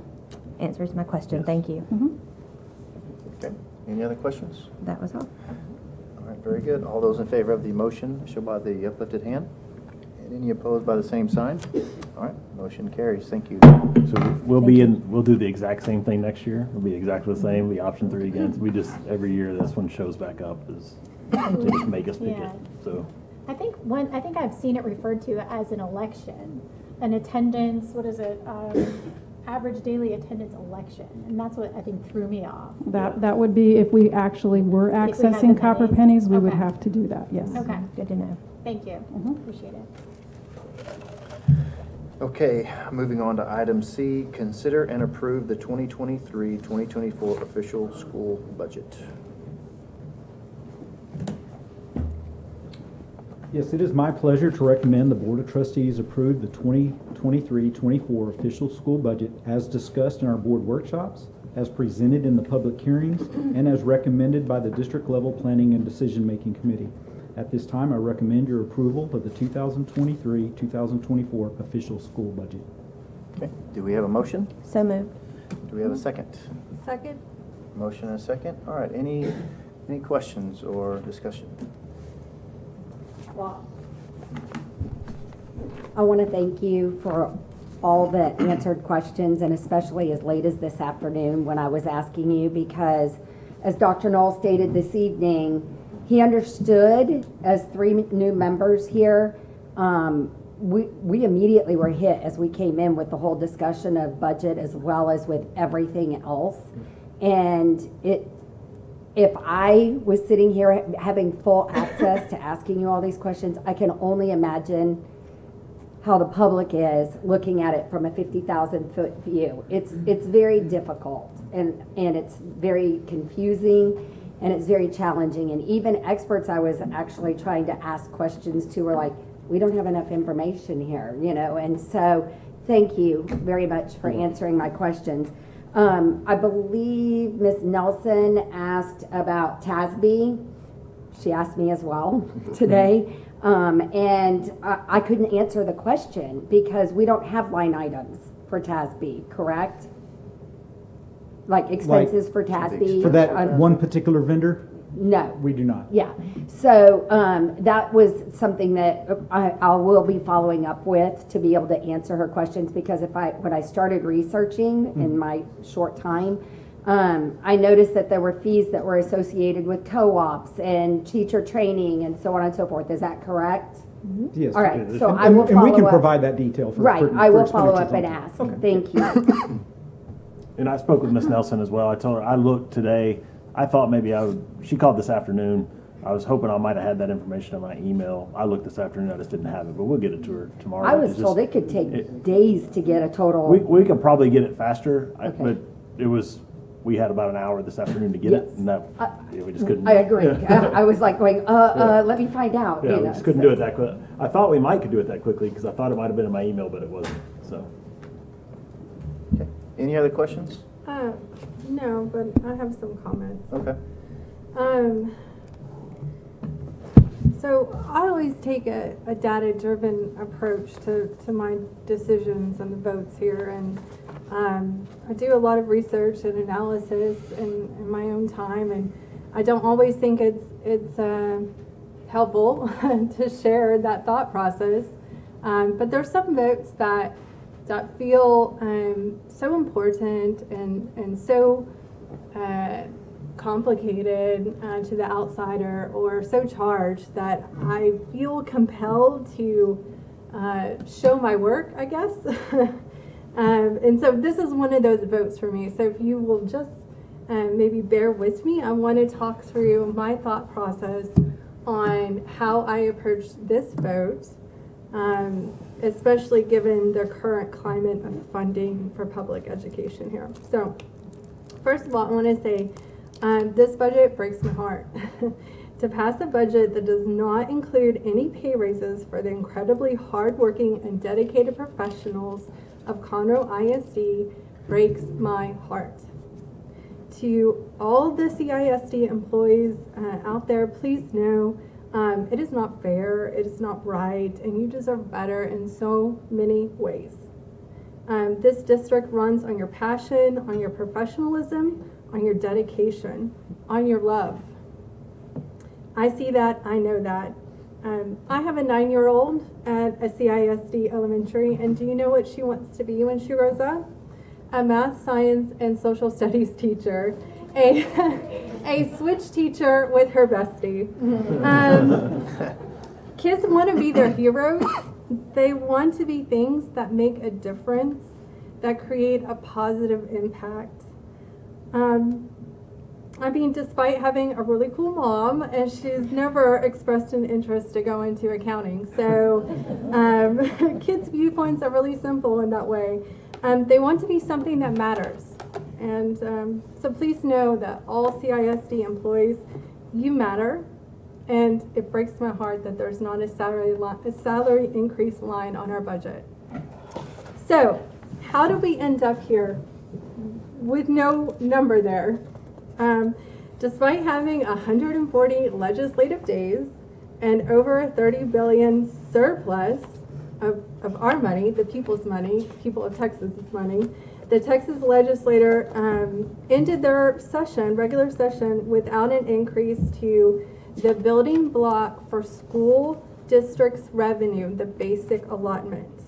The last time lawmakers raised the basic allotment was in 2019, when it went from 5,140 to 6,160.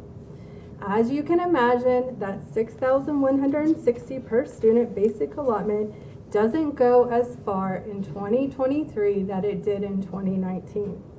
The basic allotment is how we get our money. And if the ledge does not increase it, there is just no money for raises, and it gets really creative, a really creative endeavor to cover our existing costs with that money. So just purely, we just don't have any additional revenue to play with here. So what about districts that are adopting deficit budgets to fund pay raises? Meaning we just spend more money than we get from the state. We've seen districts adopt this, so you might be wondering, like, why wouldn't we support that?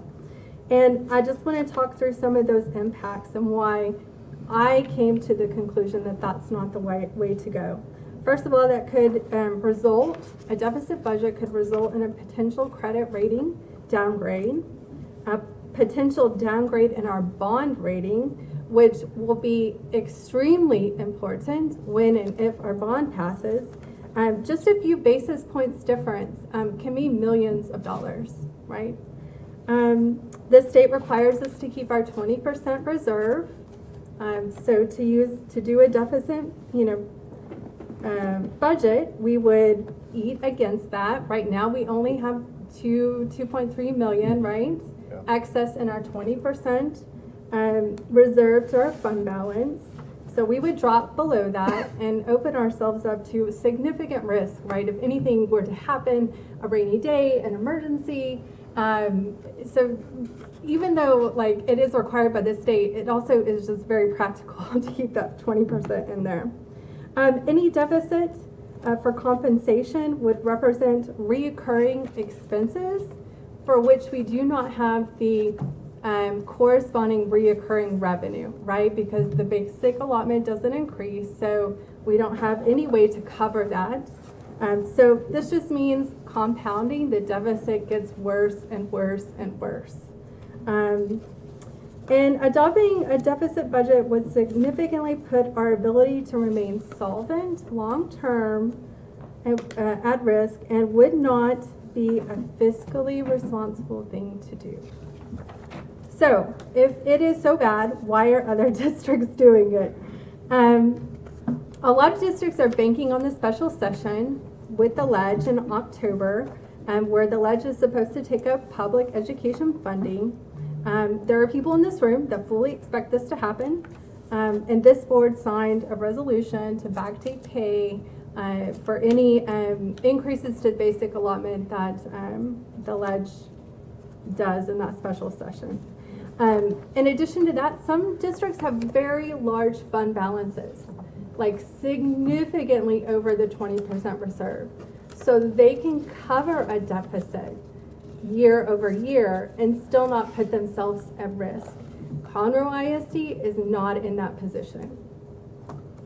There are many reasons why, but traditionally the district has chosen to use excesses in fund balance to pay for capital improvement projects. I think over like 100 million has been used to fund capital improvement projects. And we know based on our conversation last year in the budget, there is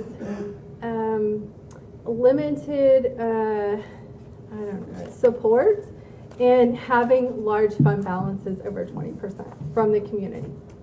So that is, we are just not in the same position as these other districts with significantly large fund balances to cover their deficits. So where do we go from here, right? Because we can't just like not increase salaries indefinitely or whatever. Well, we have passed the resolution to backdate salary increases, right? We all agree to that based on what the Texas Ledge does with the basic allotment. We approved the retention stipend of the $1,200 by the end of the calendar year, right? That will be paid out. We are still competitive in pay based on previous year increases. So we should still be able to be competitive on pay plus other things the district has to offer. The ledge will have a chance to do the right thing and fully fund public schools in October. And I would encourage everyone who is paying attention to make your thoughts known on the urgency of this matter and to our local reps. And then I also think we should have other contingency plans or other thoughts about how maybe to get this to happen. So I would propose, in case the special session doesn't happen, basic allotment doesn't increase for whatever reason, I would propose we explore other avenues. And in particular, there could be one avenue around the fund balance. So we used part of the fund balance to prepay for land, 30 million, right?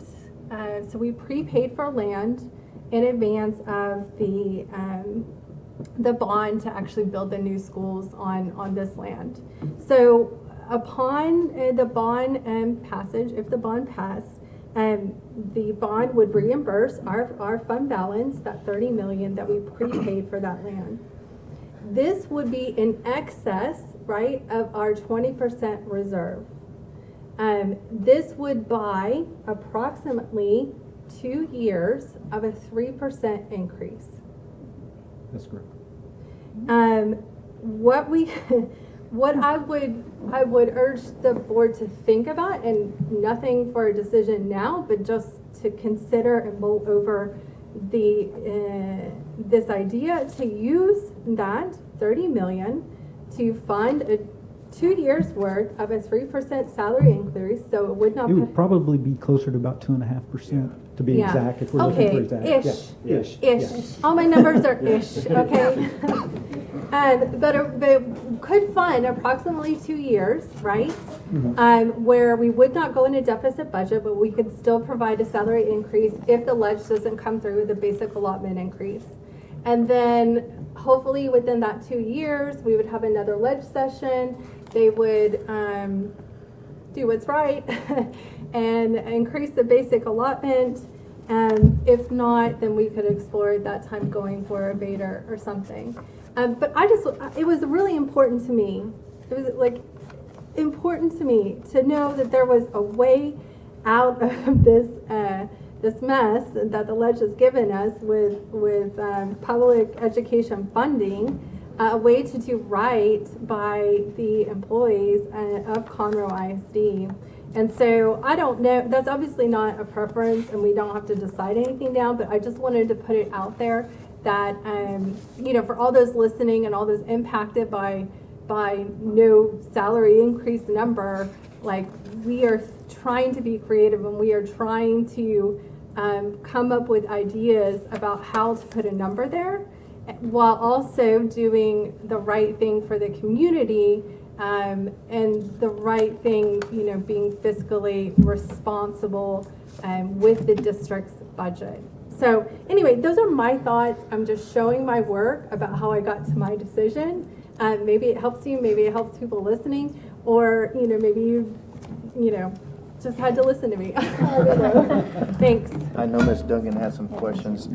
I do too about what she was talking about. Are your questions about? Go ahead. Go ahead. No, I'll defer to you. Okay, I'm very glad you went to this direction, because I think you said all that to get to a point to where I have been since, I guess, maybe back in February, maybe January, when I asked you, Mr. Rice, about the 30 million that was removed, I think 2019. It was the first time ever the district had extracted that any amount to purchase land. Is that right? No, ma'am. We have over the years used fund balance to do capital projects that included purchases of land. We've built school buildings. We've done major renovations to buildings. So we have used considerable amount of our fund balance to do those. But for land specifically, I think you gave me a 10-year report and it had never been done. We have purchased some land, throughout the years with fund balance. Yes. This was the first time maybe in a big chunk Yeah, like this with you gave me a report. I still have it. This is the first time that we have actually appropriated the monies with a resolution to reimburse the general fund. That was the first in history. Yes. Yeah. So that I have asked about that, and so we have not done that ever before since 2019. I think that was done in 2019, or was it 2020? We have not done a resolution to reimburse the general fund back for those funds. You are correct. So I guess because I'm just pointing this out because you bring it up, and I'm glad you did, because in my orientation that was brought up, and I remember looking at the chart of what each percentage raise would be equivalent to, and the 30 million, that I think then maybe it was more of a, because we didn't add the additional ESSER-funded employees that we just voted to approve last meeting, I believe. So that's an additional hundreds, how many total? It was 225 positions. So by adding that, it brings that 3% raise that you quoted down a little bit, right? Yeah, it'll get bigger. Okay. Thank you. And part of the point on the land, there's 2 points about that land that you have to understand. Is one, when the 2019 bond failed the first time, we had to come back the second time. We had to remove things from the bond. So you had to have a long-term plan of how do you make it happen. The second piece of that is, in this bond, we have schools. We have Suchma, for example, that has 20 portables. We have Bush Elementary that has, I don't know the number, but they can't fit another portable. Grand Oaks High School and York at their capacities. We bought land for the schools that will relieve those schools with that money that will allow us to, now if the bond passes in November, to open schools to relieve them at least 1 year, in some cases potentially 2 years sooner than had we not bought that land. All right, I understand that. So that's I just want to make sure everybody understands like why we move forward with that, because if we now own the land to build those schools, that if we were waiting, we wouldn't be able to start negotiating until. Right. I think my point in mentioning this is I was just caught up on that $30 million amount, because that is the almost exact amount that it would be to give a raise. Yeah, but I mean, that's not ideal, right? Because that's still just fund money, that's not That's one-time recurring money. revenue, right? So we would never want to, this is not an ideal situation at all. Oh, no, This absolutely. is like a Hail Mary, right? Isn't that like Yes. okay. Been going to those football games. Yeah, so, yeah, pays off. So it's not like, I mean, the proper use, or the great use of that money was to pre-buy these plots of land. Like that was a really great decision by a different board than I was on. But yeah, I mean, that was a very fiscally responsible use of that money. Part of and we have very questions too, but just to be clear, like moving forward, so coming, let's say out of the October legislative session, if they change any funding, what I would anticipate is we will have workshops, right? Once we see what that funding would look like, we will have workshops to get your feedback on what it is you would like to see for raises versus retention stipends, adjustments, any of those things.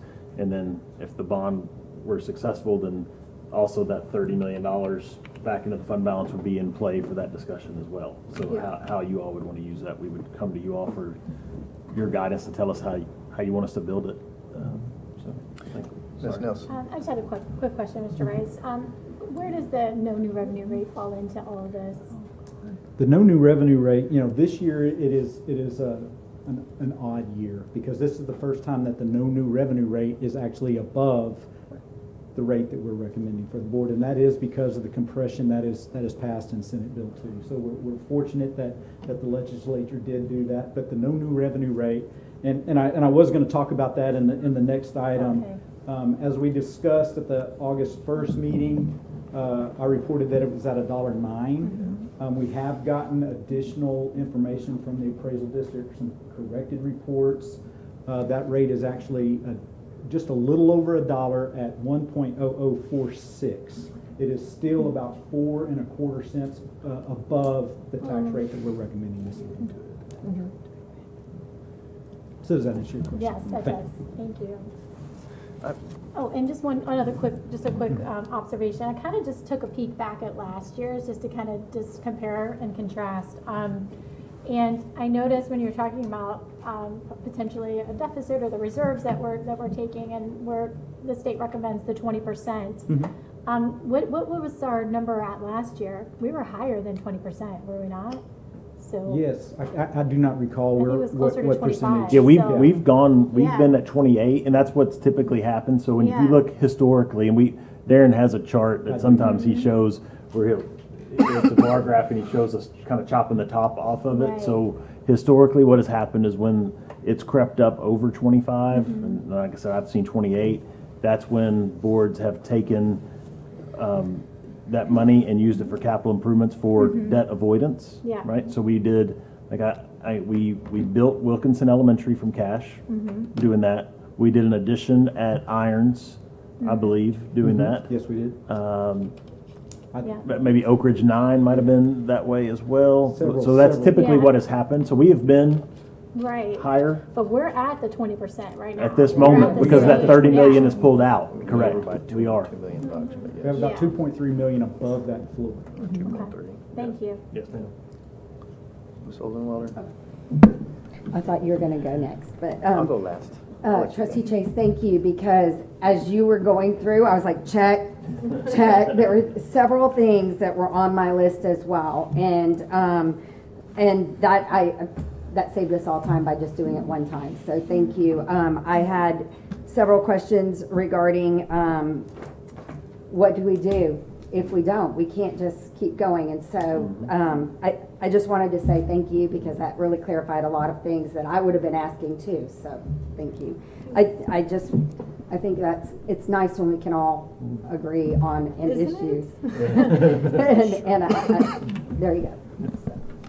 So my question is just to kind of go a little bit deeper into your thought there. Timing. So if we were to maybe execute a plan like that, and I know we're talking hypothetical, but the $30 million, I know we're jumping way ahead, right, and probably shouldn't be even doing this, but if the bond passes, when would the $30 million be The first available to go into? John? January, right? Early to mid-February. Early to mid-February. So would the idea, I'm exploring your thought. Would your idea, if we don't get it till February, would it be retroactive to date? Would the resolution that we passed be able to be Yes, sir. applied to that That is the to that intent of money? that resolution. And so how would that be funded? Would it be a lump sum at one point and then paid out over the rest of their contracts? Well, on the retro, exactly what they would do, they would be caught up in a lump sum up to current, and then from that point on, it would be spread out over the remaining paychecks. Okay, so it seems like a good idea, but would we be then amending our budget to Yes, sir. adopt a deficit budget? Yes, sir. So that's the part that makes me nervous, and I think you touched on that as well, is in 2 years, what is the legislature going to look like? What's our economy going to look like? I love I really love what the legislature has done for tax reform this year.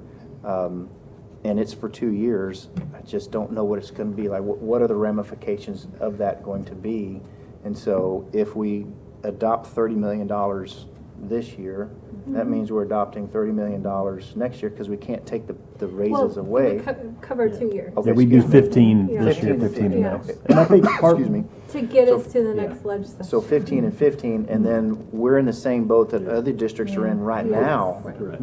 Just But- 2 years But in removed. 2 years, with a new leg session possibly, and if that also doesn't, I mean, I can't imagine that but if that doesn't come to fruition, like, we could explore a Vader or, something to replace that. Because you're right, it's not recurring revenue.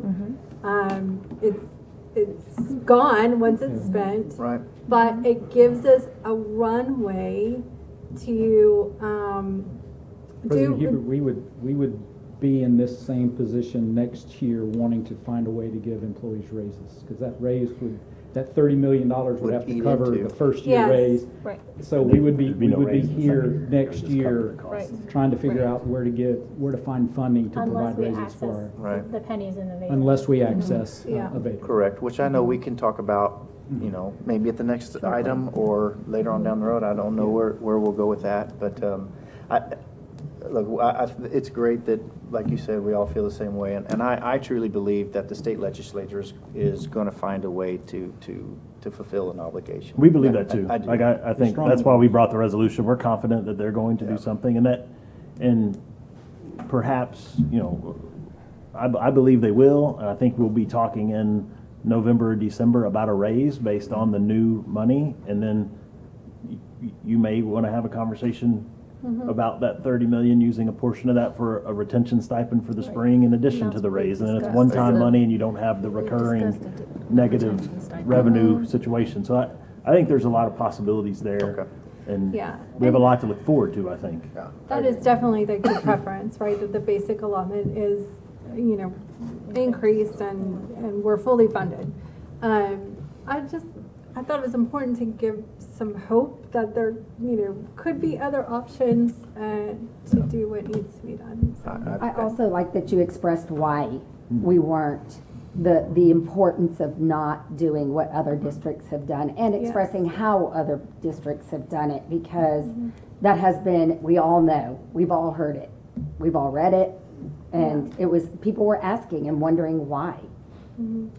And for those of us that have been here for a little while now, we remember back to, was it 2012? When the budget shrunk so much. We lost $20 million a year. We lost $20 million, and districts all around the state were cutting teaching positions. And our board was able to come out very quickly and send a letter to all of our staff that said, we will not, everyone here will have a job. And that's because of our conservative nature, the fact that we don't overextend ourselves, and there are times when we all could wish that we would maybe extend a little more, but because we don't do that, we've never put ourselves in a situation to have to take people's livelihoods and their jobs. And so there's a plus side to that, and a lot of our veteran folks remember those days, and it was really, in that moment, it was a huge deal for us as employees to know that we were all okay when so many weren't. So very good. All right, great discussion, great presentation. Thanks for the hard work that you guys put in. Yeah, thank you. I would like to call the vote. All those in favor of the proposed budget, show by the uplifted hand. Any opposed by the same sign? Motion carries. Thank you, Mr. Rice. All right, moving on to item D, which is consider, adopt, and set by order resolution the 2023 ad valorem tax rate to support the 2023-2024 budget, maintenance and operation tax rate, and debt service tax rate. Yes, tonight we're recommending the Board of Trustees approve the attached order resolution to adopt a 2023 tax rate of 70.21 cents for maintenance and operations and 26 cents for debt service per $100 of taxable valuation to fund the 2023-2024 official school budget. As has been presented and discussed in the budget workshops and public hearings, the above noted tax rates are required to fund the maintenance and operations and debt service budgets for the 2023-2024 fiscal year. The total combined tax rate of 96.21 cents per $100 of valuation is 15.25 cents lower than last year.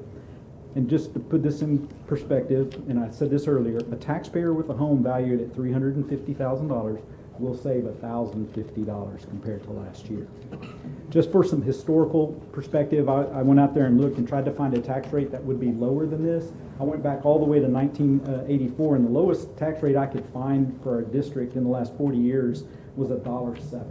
That's the lowest, so we're well below that. And that was 86 cents on the M&O rate and 21 cents for debt service. The highest tax rate that we've had in the last 40 years occurred in 2006, and our tax rate was at $1.76. Wow. And that was $1.49 on M&O and 27 cents on debt service. So our tax rate is pretty amazing. When I saw that number, I don't remember those. Maybe we tried to forget that as a homeowner. We were at $1.76. 2005, 2006, wow. we were at $1.76.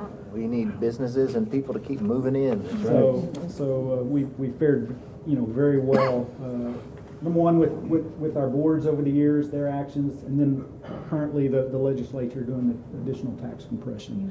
So I was going to talk more about the no new revenue rate, but I think we addressed that already. So at this time, I recommend your approval. So moved. We have a motion. Do we have a second? We have a motion and a second. Any discussion? I do have a question. Yes, ma'am.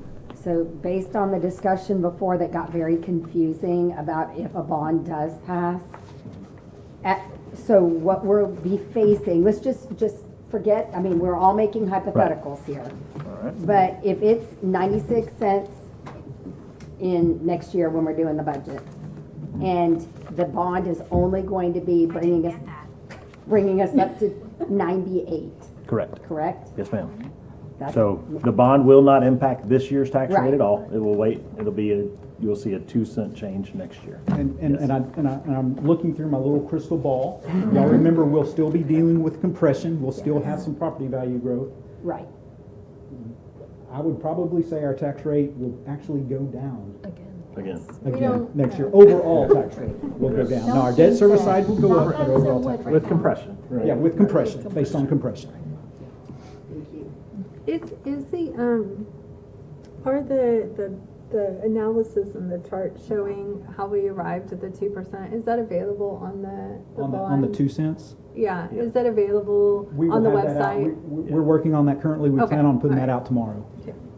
I know we've shown it in our Yes. board meetings again, so if you need to see it immediately, you could go back to the board It's on the meeting. bond website. All the And it's on financials the are on the bond bond planning committee website. We will add that chart. We're just trying to get a final updated, and then Sure. it'll be on there. All right, thank you. Any other questions, thoughts? All right. I'll call the vote. All those in favor of the proposed tax rate show by the uplifted hand. Any opposed by the same sign? Motion carries unanimous. Thank you. Thank you. Thank you all. All right. Good job, Darren. Moving on to item F, which is consider and approve resolution opposing the 2024 Montgomery County Appraisal District preliminary budget. All right, well, thank you for this, and Karen's going to talk us through this. First of all, I want to say thank you to all our friends from MCAD for being here tonight, and I know that by the title of the item, it may have looked like we were being combative. That was not at all the intention. I want to give you all the exact explanation as to why we're here and why we're bringing this to you tonight. We typically, Darren and I, as the CFO and superintendent, see MCAD's budget every year. And we see incremental growth every year, and we have that built into our budget. And so, we may give feedback back and forth with MCAD, and then typically their increases fall within what we have budgeted. This year, they have some more major needs, and I don't think any of us in here would argue their needs. They do have significant needs. But with those needs came a level of budget increase that far exceeded the amount of money that we had in our budget to cover it. And so for Darren and I as staff, we did not feel that it would be appropriate, or we had the authority to just move forward and approve that without bringing it to you all for your consideration. So that's really the purpose of tonight, is just to make sure that you can see what has been requested and understand what that impact is to us. And we really open it for your discussion. We brought forth a resolution today because that's what the county did.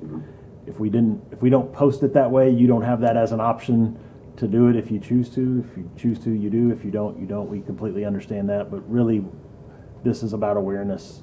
We wanted you all to be aware. So, and I probably just stole like all of Karen's thunder. I'm sorry, Karen. Good evening once again, President Hubert, members of the board, and Dr. Knoll. We are recommending the Board of Trustees consider a resolution opposing the 2024 Montgomery Central Appraisal District preliminary budget. State law requires that taxing jurisdictions pay for the operation of the appraisal district that serves the jurisdiction.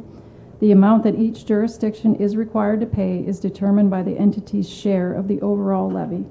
Conroe ISD's levy is estimated to be 31.54% of all taxes levied by jurisdictions served by Montgomery Central Appraisal District.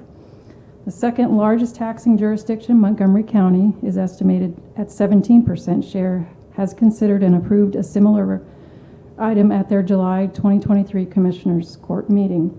On June 14, 2023, MCAD released its preliminary budget showing a 23.8% increase, equating to roughly $3.2 million in additional costs that must be borne by the taxing jurisdictions that MCAD serves. A portion of the increase in MCAD's preliminary budget is to fund a 3.5% pay raise for staff and to purchase a software program needed to service the taxing jurisdictions in Montgomery County. This budget increase results in Conroe ISD having to pay an additional $1 million more than we paid last year. The Texas legislature has yet to provide funding to school districts for teacher raises or the increasing costs of operations. And as a result, the district has no funds allocated in their 23-24 budget to deal with the increase of $1 million. For the district to pay this increase, we would have to use fund balance unless funding is appropriated by the legislature. While the district appreciates the service that MCAD provides and does not dispute the fact that their employees are deserving of a raise, and we have heard the concerns tonight, but given the fact that the increase is so large and the impact that it would have on our budget, we thought it was worthy of bringing this item forth for discussion and consideration by the board. So we are asking for your consideration of this resolution this evening. Questions? Do you have the numbers for like the last 5 years, the amounts we paid? I can tell you last year we paid $4,059,000. We're looking at $5,178,000 for next year. So our typical increase from year to year is about $150,000, $200,000 that we typically build into the budget each year as a normal increase. So this one caught us by surprise a little bit. We did meet with the appraiser in April or May of this year, and she, expressed the increase and the need for the software and all of the ARB expenses, and we just thought it was worthy of bringing it forward to the board because it's $1 million increase that we're not accustomed to, and like I said, we have no funding right now to cover the increase in the budget. How often do we tell other entities what they can do with their budget, if they can raise it or, modify it in any way? If I may, in previous years, working with Tony Belanowski, in previous years, he would present the budget. We would sit and have a meeting with Dr. Knoll, and we would look at their budget. If we thought, last year Tony brought a budget that was well over 20%. And we asked him to work on that and get it below 10% in the range where we were at. And they did that. They were able to get it down to about 7 or 8%, if I'm not mistaken. And so every year they present that budget. We look at it and just make sure we feel comfortable with the amount of the increase that is in there. So every year we work with them. Do we do that with any other entity or just this entity? That's the only entity that we basically that we can have. Their budget. Right. Okay. Very good. Any other questions? Am I allowed to say anything from out there? We could probably call them. She's here, the chief appraiser's here. You're welcome. If she'd like, if you want to have questions for her, we could have her come up, certainly. Would you like to come up and say something? 9 months in, here we go. Welcome. Welcome to the pains of growing exponentially. Doyle, she is the chief appraiser of the Montgomery Central Appraisal District. Thank you all for having me, Dr. Knoll, and the board.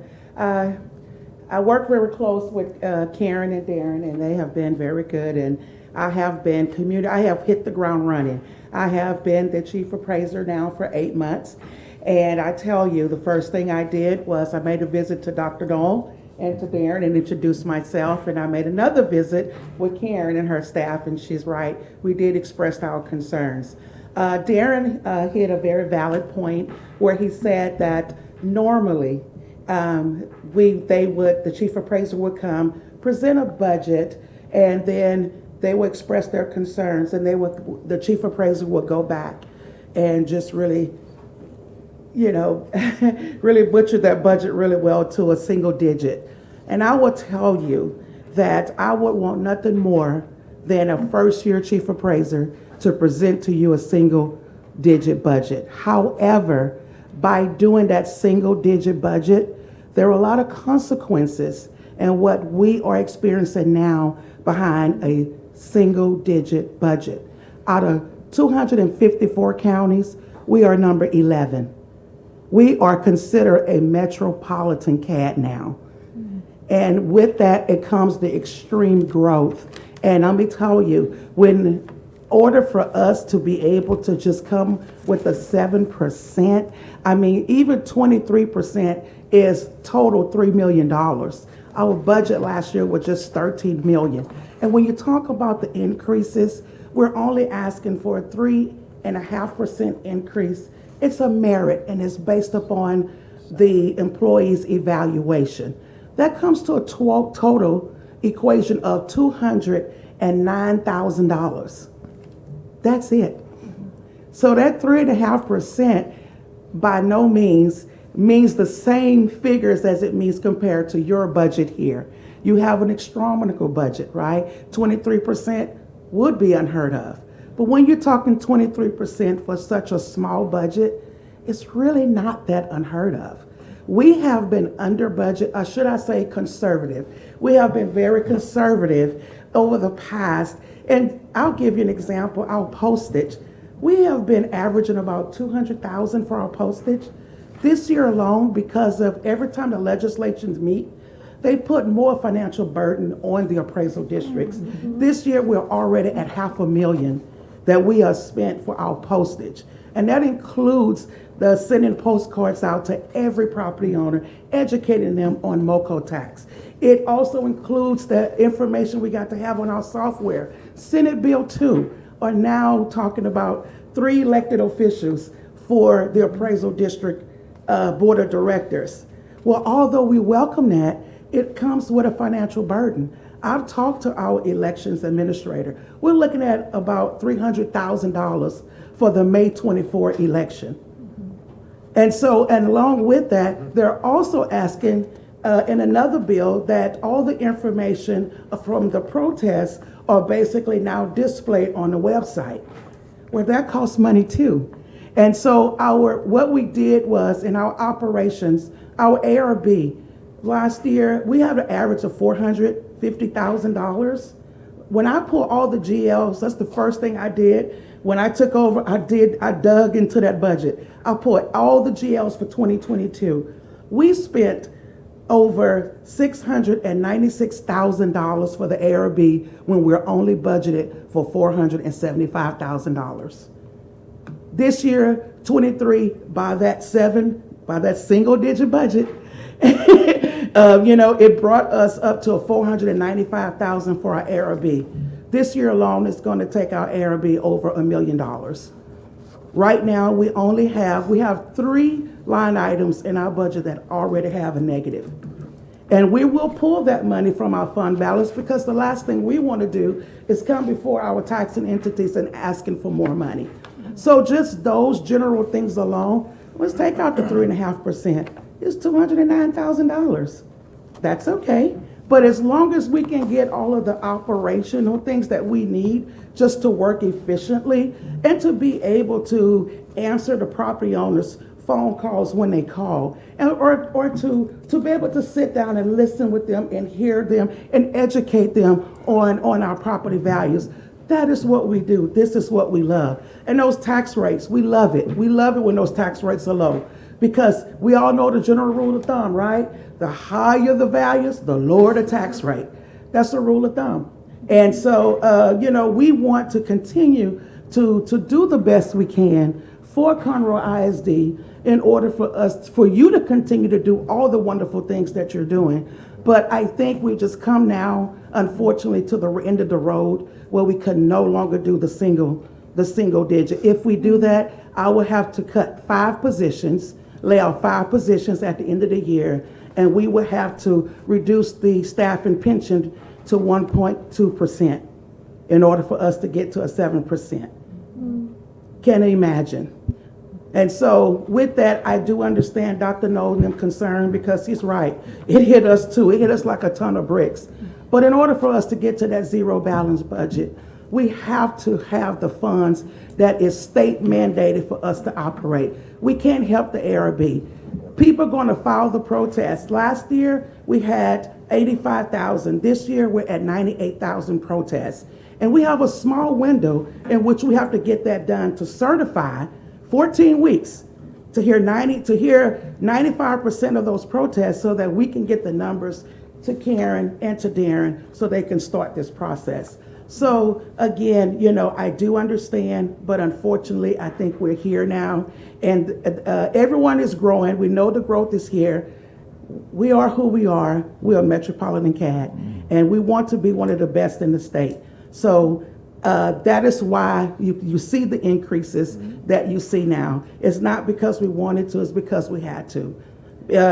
We normally roll over for our litigation $552,000. Well, this year in our litigation, as of today, we have 0 funds.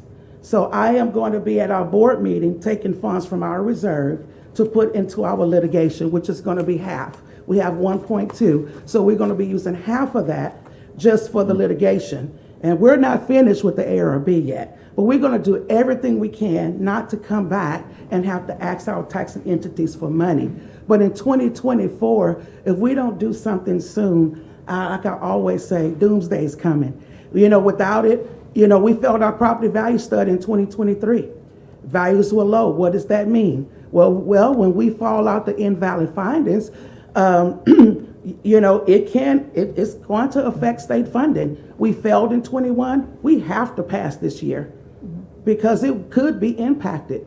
So, you know, the weight is so heavy on us, but we love what we do. And I just think now it's time for us to wake up to the new MCAT, wake up to the new Montgomery County, and face the growth, not in just this area, but that area, but in all areas of the aspect.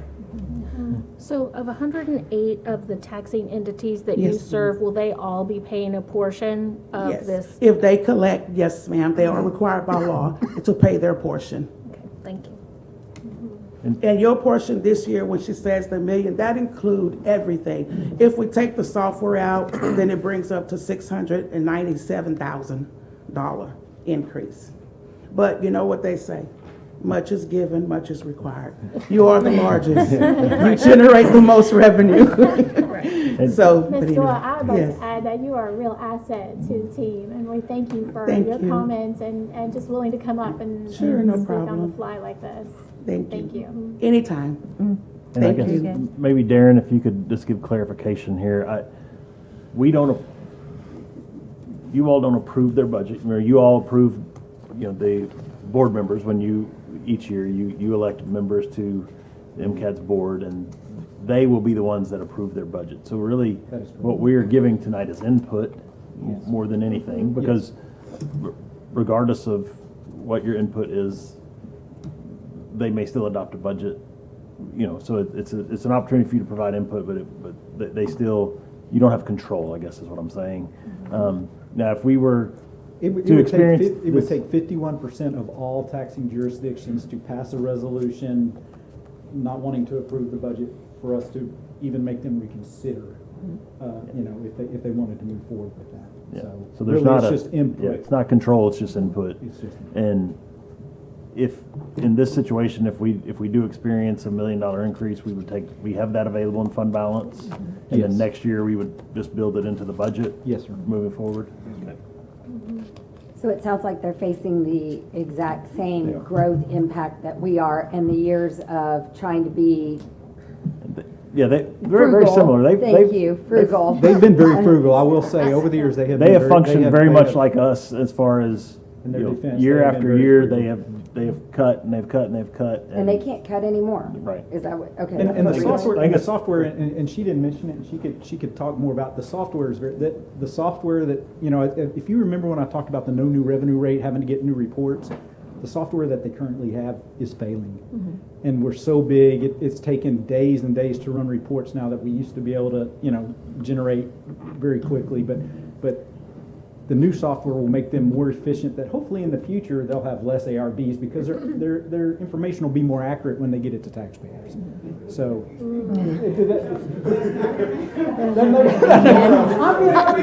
Did y'all say amen?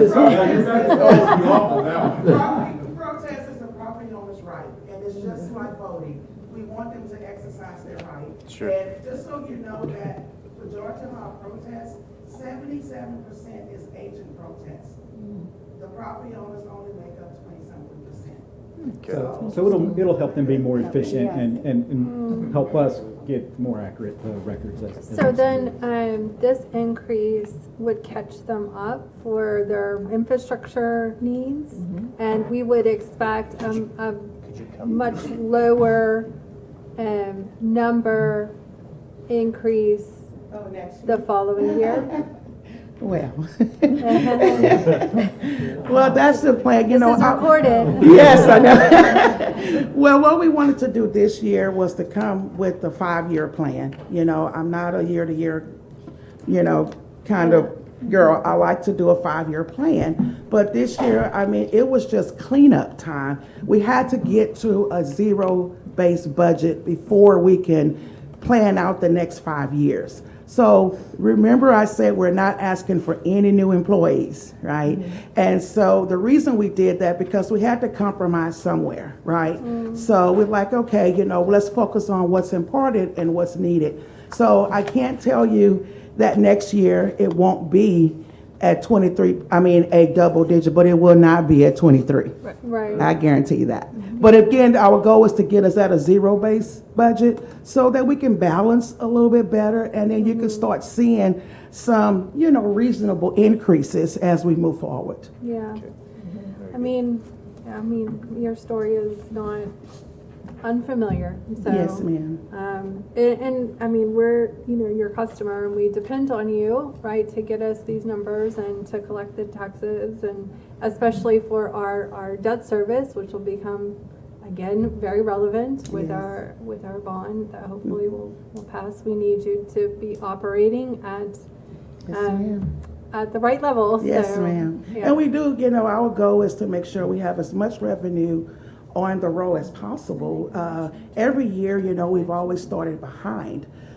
Simply because of the increase in protests. Instead of having appraisers out in the field, they're still in-house handling protests. So we had to, you know, do a lot of out-of-the-box thinking this year, where we do have some appraisers now working on some of those projects, you know, and keeping half in. So I would tell you the staff has just been a tremendous job, and they have been very supportive with the out-of-box thinking and trying to find ways to make sure our number one goal is to bring the revenue. But, so we received something for this additional, I think that's an important Yes, ma'am. distinction, right? Yes, ma'am. It's not just like Yes, ma'am. a handout, right? Yeah. We depend Yes, on your ma'am. service. It is essential and vital to our operations. So the additional cost on our side, we receive additional value back from you. That's correct. Yeah, okay, thank you. So, any other questions, I would entertain a motion. Okay. I'd like to make a motion to make no motion to Just take no action? I'm sorry, to take no action on our resolution. Second. So we have a motion and a second to take no action on the proposed resolution to oppose the Montgomery County Appraisal District preliminary budget. Any other questions or discussion? Okay. All those in favor of the motion show by uplifted hand. 2, 3, 4, 5. Any opposed? And any abstaining? I will be abstaining from this one. All right. So the motion carries to take no action. Take no action on this resolution. Okay. Very good. But thank you, Darren and Ms. Garza, for bringing this to us. I think Good it's conversation. important. Yeah, thank you. Thank you. All right. Item G is receive financial reports. Ms. Garza. Ms. Garza. Hello. Good evening. Once again, this is our financial statement update for the month of July. First statement is our balance sheet. Presented here is the general fund, debt service, child nutrition, and self-funded insurance. The income statement shows our district's revenues and expenditures. In the general fund, total revenue of $566.9 million, debt service $137.2 million. We did process our second debt payment of the year today in the amount of $34 million, so that will be reflected next month in the expenditure column. Child nutrition, total revenue year-to-date $27.9 million, and self-funded insurance just over $49 million.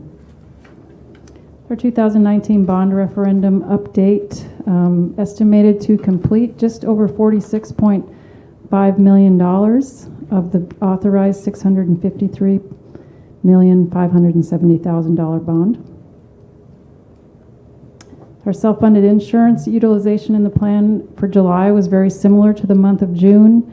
We are still in a good spot. We're at 1.8 million surplus for the year. August is trending much like June and July, so if we can hang on for another 2 weeks, we'll be in really good shape as the year closes out. Are you suggesting nobody go to the doctor? No. No, we're suggesting everybody be well. That's what we're saying.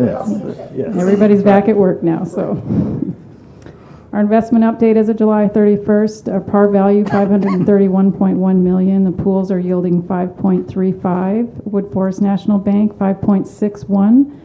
Our longer-term ladder with TCG is at 1.88, and then our combined portfolio is just over 5%, and then our benchmark, the 90-day T-bill, is at 5.27. Thank you. That's a high rate, thank you. Any questions for Ms. Garza? All right, thank you, Ms. Garza, appreciate it. Moving on to item 9, legal, which A, consider and select delegate to the 2023 TASB Delegate Assembly. Dr. Knoll. There, Ms. Or Gladys. Ms. Thank Gladys, you. excuse me. Every year, you know that we, TASB asks that all school districts nominate a delegate and an alternate to the TASB convention, which is at the end of September this year. And so it's the board's pleasure if they would like to nominate someone and an alternate. Ms. Swagman is already a member of the board of directors of TASB. I'm not sure she could serve the same role, but if not, she is there to represent Conroe ISD, and then maybe an alternate if we can't find 2 members to serve as an alternate and a delegate. I'd like to remove myself from the list. All right, okay. 2. 3. I mean, I wouldn't mind going, but I'm out of town that weekend. I have a mommy and me Girl Scout camping trip. So, important. yeah, That's good. we'll But that's see where I'd rather be. No. Isn't that in the woods and It in a is, tent? it is, it is. Please be, send good thoughts my way. Yeah. Well, very good. Skeeter or? So Mr. Williams is absent. Yeah, That sometimes that's gets you nominated to stuff. It happens when you're not leading, I think. Well, I'm happy Yeah, to please. represent CISD, so thank you. Very good. Okay. Great. So it sounds to me that we'll just have Ms. Wagaman and her current position, so we don't necessarily have to take action on this agenda item. Is that correct? That's correct. Okay. Is that acceptable? Okay, very good. Thank you. All right, consider and approve resolution designating non-business days for the 2023-2024 calendar years in compliance with HB 3033. So HB, this is going to be an item that comes every year. It'll start after 24. You'll see it probably in December. But the legislature, as you know, school districts, we operate differently than almost every governmental entity, right? Because we don't, but they passed House Bill 3033, which says that you can't you can't follow the calendar of your governmental entity, except they gave school boards an option for the purposes of the Public Information Act to designate 10 additional days other than state and national holidays, which count. You can be closed on those days and not count them for purposes of the Public Information Act of when you have to respond or request an attorney general opinion.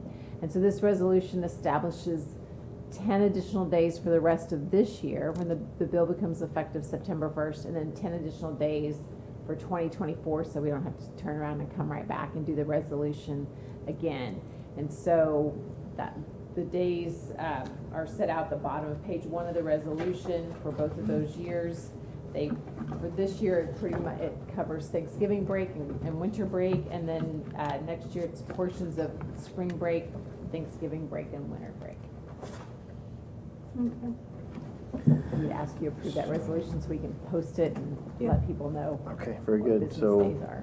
I would entertain a motion. So moved. We have a motion and was it Ms. Dunn? Okay, and a second? Second. We have a second from Ms. Nelson. Any questions or discussion?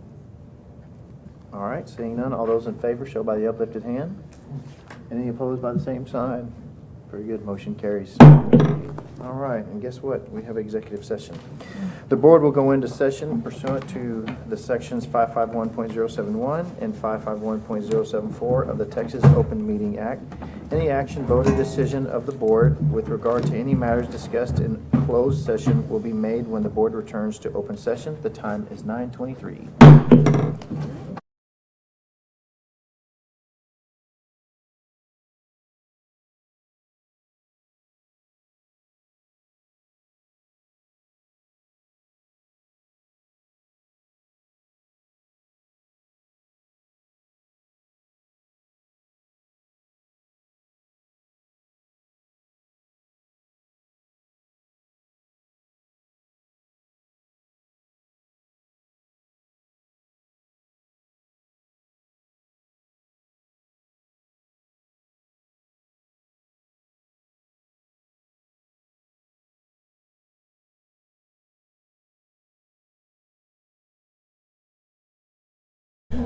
All right, we are back in session. The time is 10:08. Moving on to item 11, which is action on executive session. There is no action coming out of executive session. Item 12 is take requests from trustees regarding future board agenda items. Does anybody have anything? All right, hearing none. Do we have a motion to adjourn? Motion. Motion to adjourn, second. All in favor? We are out. Thank you.